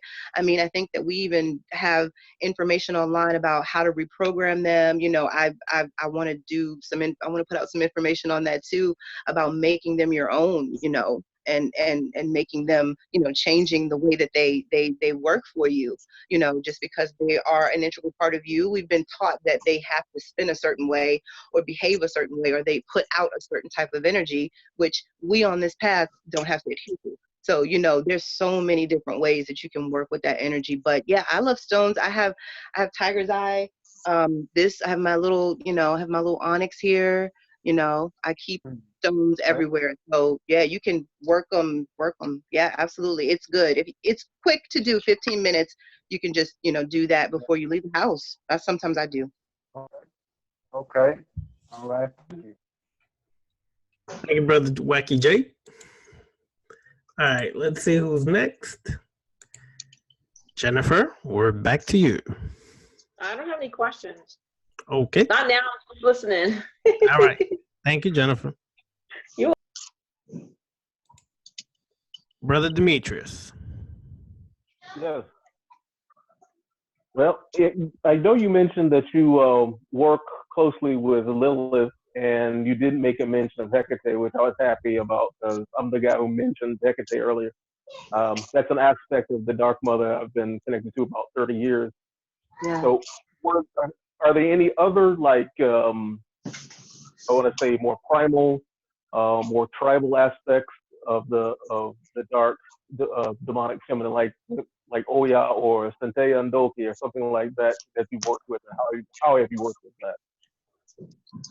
I think, of course, I think I mentioned Kali before, but you know, entering into this path, Oya was my go-to. The Oya energy always embodied how I viewed myself, how others viewed myself, how I conducted myself. And, you know, when you initially go onto the path, you know, not to say that everyone has to do it this way, but, you know, the Orisha are a lot of times our go-tos in the beginning.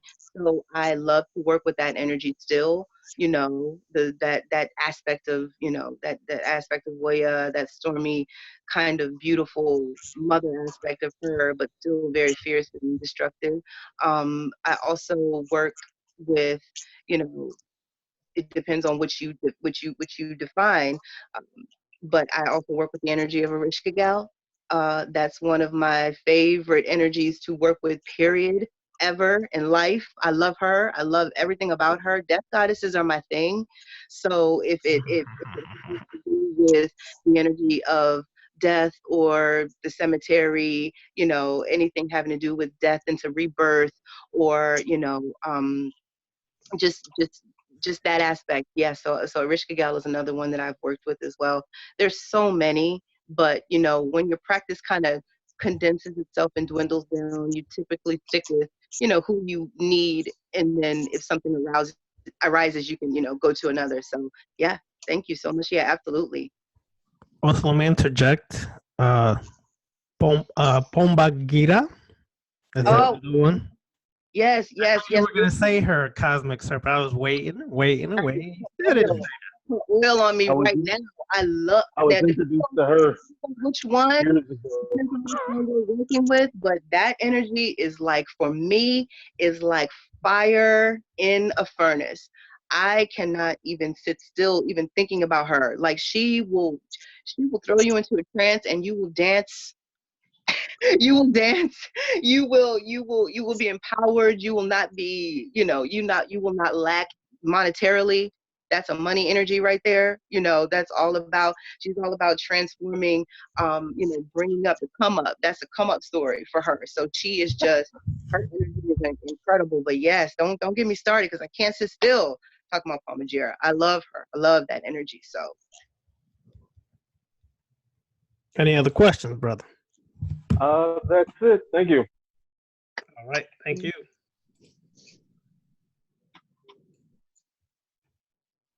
All right, the brother Rogue Tight went back to you, brother.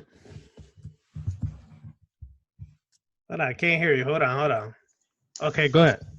Nah, is Lisa still on? She there.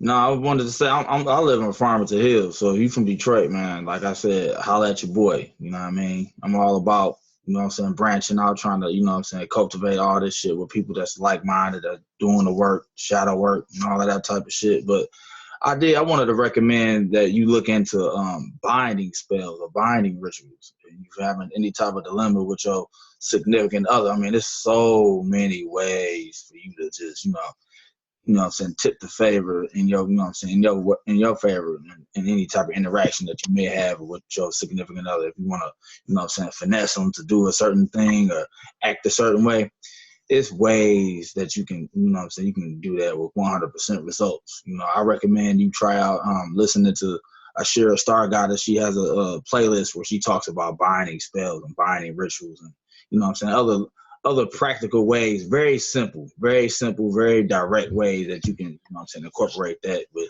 trying to, you know what I'm saying, turn the situation into your favor. So I highly recommend that. That's all I got, bro. I appreciate that, Rogue Tight. All right, brother Smooth the God. I did a ritual with Hakati not too long ago, and I find myself bouncing from different system to system. I think that's one of my things that I need to work on. But with Hakati, I felt like I was being pushed more towards the Cali.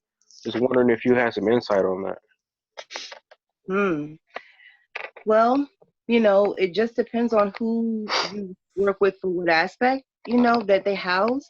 I mean, Hakate is a death goddess as well. So, it depends on depends on what your outcome is. If you feel like you're drawn more towards certain deity, always for a reason. Always take that and run with it. I think I was just posting or talking about that. There's nothing that happens that's not purposeful in our lives on this path. So everything has symbolism, everything has meaning. So if you Right. feel pull for some reason, not to say that you can't work with them you can't work with them both at the same time, or either put them together in a ritual. They make the energy play nice. You know what I mean? So you could do that. You could combine that. However you see fit. So if you feel pulled by her, there's a reason. There's got to be. All right. Thanks. You're welcome. Thank you, brother. Yep.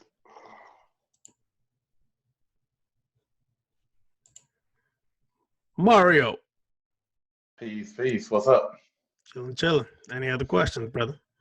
No, sir. But I would like to say that I love that name, the Triad of Darkness. I think that maybe we all should get together and come up with some T-shirts or something, because I love that Triad of Darkness. And what up, Rogue Titan? The roll. Go ahead, Roguester. Go ahead, Roguester. He gave you a shout out. Hey man, I appreciate the love and support, man. You know what I mean? This is what this is all about. That's why, you know what I'm saying, I talk the shit I talk, try to, you know what I'm saying, get everybody to, you know what I'm saying, to motivate people to keep the creativity juices flowing and shit, and to be better than we were yesterday. You know what I'm saying? And tomorrow and find even more power going forward every day, challenging yourself and shit. So all the love and support, man, all the emails I get, you know what I'm saying, I appreciate everything, man. So this is just the tip of the iceberg of the shit we about to bring forth with this platform and shit, man. So get your popcorn ready. Here you go, sir. Here you go, indeed. Yes, sir. All right, Mario, appreciate that. All right. All right, let me try this individual here to see if it works this way. Dark Light 47, are you there? Dark Light 47? Dark Light 47, I could hear something, but I think he's talking somewhere else. Dark Light 47. We'll try him one more time before we're done. All right, let's go back to Sister Lisa before we wrap this up. Lisa. Yes. Yes. How are you, Lisa? Okay. Fine. All right, did you hear what the brother Rogue Titan said? He's in your area, Let me start. He's in your area, okay? Yes. And I'd like to thank everybody for their comments and suggestions. Thank you, thank you, thank you. Do you have any questions? Yes, I would like to know what I could do to find out which of the goddesses to work with. What would be a good way to know which one would be to choose? That's a great question, and there's a book that comes to mind. I'll if you put your information down in the box, I'll send you the book. There's a way that you can divine through your birth chart to find out what goddesses might be already with you. I usually just use the aspects of them. I'll just do my research and use the aspects of them that I want to embody. If they have something that I want, then that's who I'll work with. But there are certain goddesses that are connected to our zodiac, our birth chart, just things that just things that we've gone through. So yeah, I'll send you that information. There's a book, I can't remember it right now, but I'll send it to you, and it is wonderful. It is wonderful. I have it on PDF. Maybe I can just email you the PDF. But yeah, there's different ways. But divination is another way too. If you read cards, if you throw stones, you can divine to see who's calling you, or just go into your intentional astral travel and ask that goddess to reveal herself to you, you know, and it'll happen. Absolutely, Miss Lisa. Okay. Thank you. Thank you, Lisa. All right. So I'm gonna go up and scroll through this chat room, Cosmic Serpent, and we'll see what's here directed towards any questions towards you or statements. All right. Let's see. Okay. All right, brother Jeremy Richard put a bunch of PDF files here that you can obtain certain books on the chat room. So if anybody has access to the chat room, connect with that. All right. Nice. Thank you. Let's see what else I can find here. I'm sorry, guys. I have to charge this phone. Yes, that's I knew that was going to happen. All right. Let's see. Okay, brother Phil asked before he departed, what made you choose sunstones?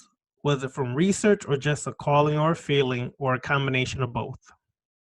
Yeah, a combination of both. All right. Mm-hmm. Kairos, get ready to write this down, Cosmic Serpent. Got you.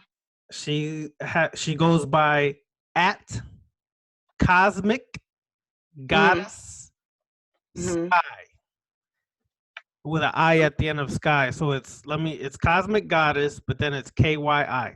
Okay, Cosmic Goddess KYI. Got you. All right. And that's on Instagram? Yes. Got you.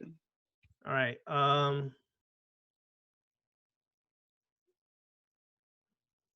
right. Let's see. Brother Demetrius said, try the darkness, Hecate, Lucifer, and Belial. I wonder who's who. Anyways. All right. Let's see. J.R. Wacky J says, oh yeah, the Rogue Titan. I listen to the Zoom meeting Monday, and I do the same thing when I'm at work. I listen to subconscious mind reprogramming and stuff like that. Tools of empowerment, much synchronicity, indeed. Let's see. Wacky J put an audio file here. I mean, no, not audio file. Yeah, an audio file called The Magic of Lilith Calling Upon the Great Goddess on the Left-Hand Path. I believe that's a Bal Cadman book. If any of y'all are not familiar with Bal Cadman, check him out. He has his own website, as well as you can find his books on Amazon and Amazon Kindle. I love a lot of his books because they're very short and concise. It's not all drawn out with all this excess fluff. And a lot of the rituals are very simple to do. So check out that book, The Magic of Lilith Calling Upon the Great Goddess of the Left-Hand Path. I actually have the book. It's dope. All right. Let's see. Brother Demetrius says, invoke Medusa, become Angela Bassett. A lot of women go through that. They give themselves away. That's effed up. All right. Wacky J, his Instagram is Screwhead Wacky J. Screwhead Wacky J. That's so much fun. Yeah, he got some stuff. All right. Demetrius puts out there. Oh shoot. It has a drive, but I can't see exactly what it is. If I hit it, it's gonna. Nah, I'm not. I'll hit it later. All right. Cairo says, I love Pompagira. JR says, oh yeah, I learned from Ashara Star Goddess or Ashira Star Goddess on YouTube too. And Jeremy Richard put Encyclopedia of Ancient Deities as a link to his Dropbox from there. Ooh, nice. Jennifer Marie Long says she sent you her email to the Cosmic Serpent. All right. And Jennifer. Now, I would like to say that this was definitely a powerful, very endarkening, enlightening show. Cosmic Serpent, I really send a lot of love and thanks to you for coming here, representing. And girl, you did fine. You was Thank all worried. You was nervous. Everybody, give you're her, not supposed to even say though that. she can't see all of y'all, just give her a thumbs up, clap, whatever. She deserved it. Hold on. Actually, before y'all clap, I'll tell you when to clap because I can mute everybody. Hold on. All right, everybody clap. There you go. Here's a clap. There you go.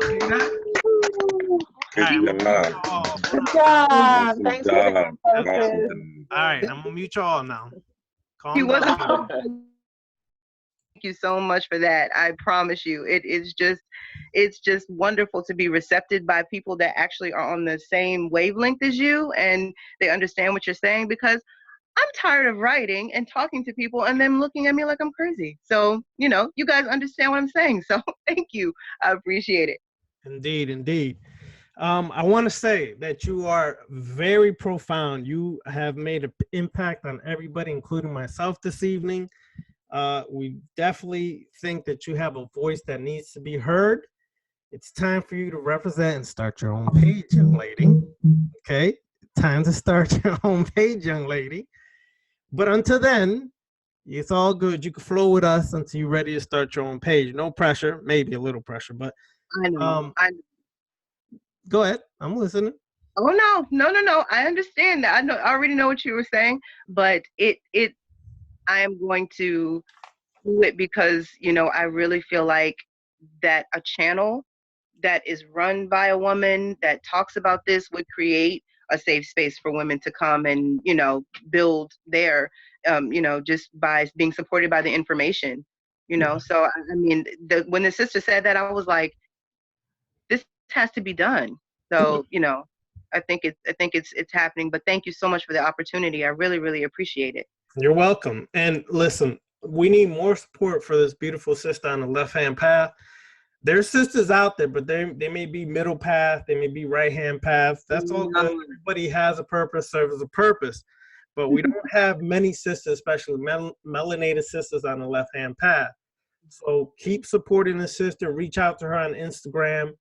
When she does start her page in the near future, support her because we need more sisters to come together on the left-hand path. It seems like it's a male-dominated community, which unfortunately it is, because most of the authors on the left-hand path are dudes, right? Let's be real.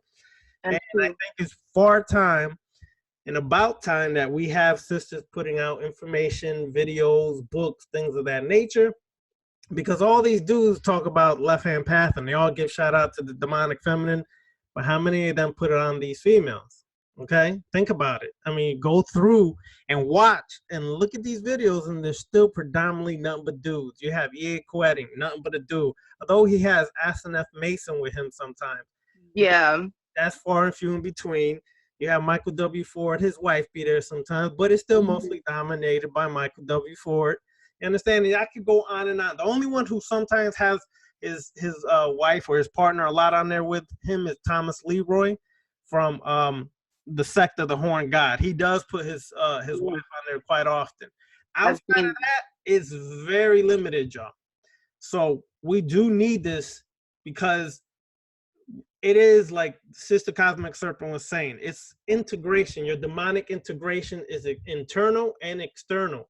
We tend to focus a lot on the internal, which is the most important job. But once you start working on the internal, you have to learn how to still connect with somebody externally, still connect with people on the external level, because it's like we're a filter that needs to be cleaned. You cannot hold everything in on a solitary path, which most of the time this is. You also have to release. This is one of the reasons I do videos, because I can't hold all this in. I have to let it out, or I'll overload or shut down like a computer. You understand? And everybody needs that. But as I said earlier, and the Sister Cosmic Serpent alluded to, females have to do that, because I can only imagine how much stuff you guys hold in because of the ignorance of men, the ignorance of everybody, how much stuff is held back. You understand? And I believe that it's time that, the sister keeps representing. So Rogue Titan is on here next week. Then the Cosmic Serpent will be on one more time in 3 weeks. It's going to be the Triad of Darkness, y'all. Okay? Now, I would say that Cosmic Serpent is Lilith. I'm Lucifer. Nice. Rogue Titan, you Belial. All right? Unless you want to trade. So let's keep definitely representing. Now, spread the word, because we only keep having 20-something people here, and I had all these emails during the week, and not everybody showed up. One, it's either they're having technical difficulties and they're just scared to download Zoom, or they just forgot. Which you normally Monday morning, Cosmic Serpent, I get all these emails. Oh, I missed it. Oh, I know. And I say, well, why did you email me in the first place? Okay. Anyway, think about that. You can't. Anyways, so yeah, I appreciate everybody coming out. Now, announcement. The necromancy classes are still open, but Thursday we're going to have our first Zoom necromancy class. So everybody who signed up, email me again and I'll send you the invite for this Thursday. It starts at 7 o'clock for the necromancy class. Cosmic Serpent is on that vibe, so I know she's gonna be there. Okay, so we're gonna get in depth into necromancy. I got to send out the first week of training, which really was like 2 months almost by now, because it seems like people are still working on it. The point is, we're going to start our first live class. So if you have any questions on necromancy and what you've been doing, email me this week so I can send you an invite by Tuesday so we can get into a live discussion about necromancy. Second, when at that live discussion, we're going to formulate a day and time where even if we're not all in the same city, we can all go to the graveyard together, even though you're in a separate city, and we're going to at the same time do rituals together. Now, if you are in Midwest time or Central time, Rocky Mountain time, or West Coast time, too bad for it, let me stop. Now, we'll just have to coordinate where everybody can be there at the same time, even though your time difference is an hour, 2 hours, or 3 hours. So we'll figure it out, but we're going to do this sometime this month. We have to come together across the United States, wherever we're at, and do a ritual at a certain time at a graveyard to send the energies to another level. And I want to see if everybody can feel it on that day, okay? So we can talk about it soon. So Thursday at 7 o'clock, Zoom for necromancy classes. If you haven't signed up yet, shoot me an email as soon as possible so we can get you going. Any last things, Cosmic Serpent? Give your give your information one more time, your contact information. Okay. And let them so people can reach out to you. Okay. Well, thank you guys. I just want to really say thank you so much for the love, the warm reception, the questions, the support, everything. Just thank you so much. And I just hope to connect with some of you. I'm on Instagram at the.cosmic.serpent. And then my email is the cosmic serpent 7@gmail.com. Hit me up, if you have questions, or if you just want to build, or if you need support, or if you want to just, anything, just hit me up. Let me know. I'm always on. Just reach out to me. Thank you guys so much. And that was it. I mean, thank you. And thank you so much, Ravana, for the opportunity. I really, really, really, really appreciate it. So thanks again. You're welcome, sister. You're welcome. I'm gonna actually connect with you after we get off here, because I gotta build with you real quick. But all right, y'all. Thank you for showing up. Again, next week will be Brother Rogue Titan at 7 o'clock. Oh, we got some jewels next week. We coming with a hard. Oof. Ooh, I can't wait. This is coming hard, y'all. Hard. So we'll be there next week, Sunday here at Zoom once again. During the week, Thursday here, and then Friday I may have a live chat on YouTube for anybody who wants to show up. All right, I'll let y'all know by tomorrow. So wonderful to see y'all. Peace. I'll hit you up in a minute. All right. Yep. Perfect. All right.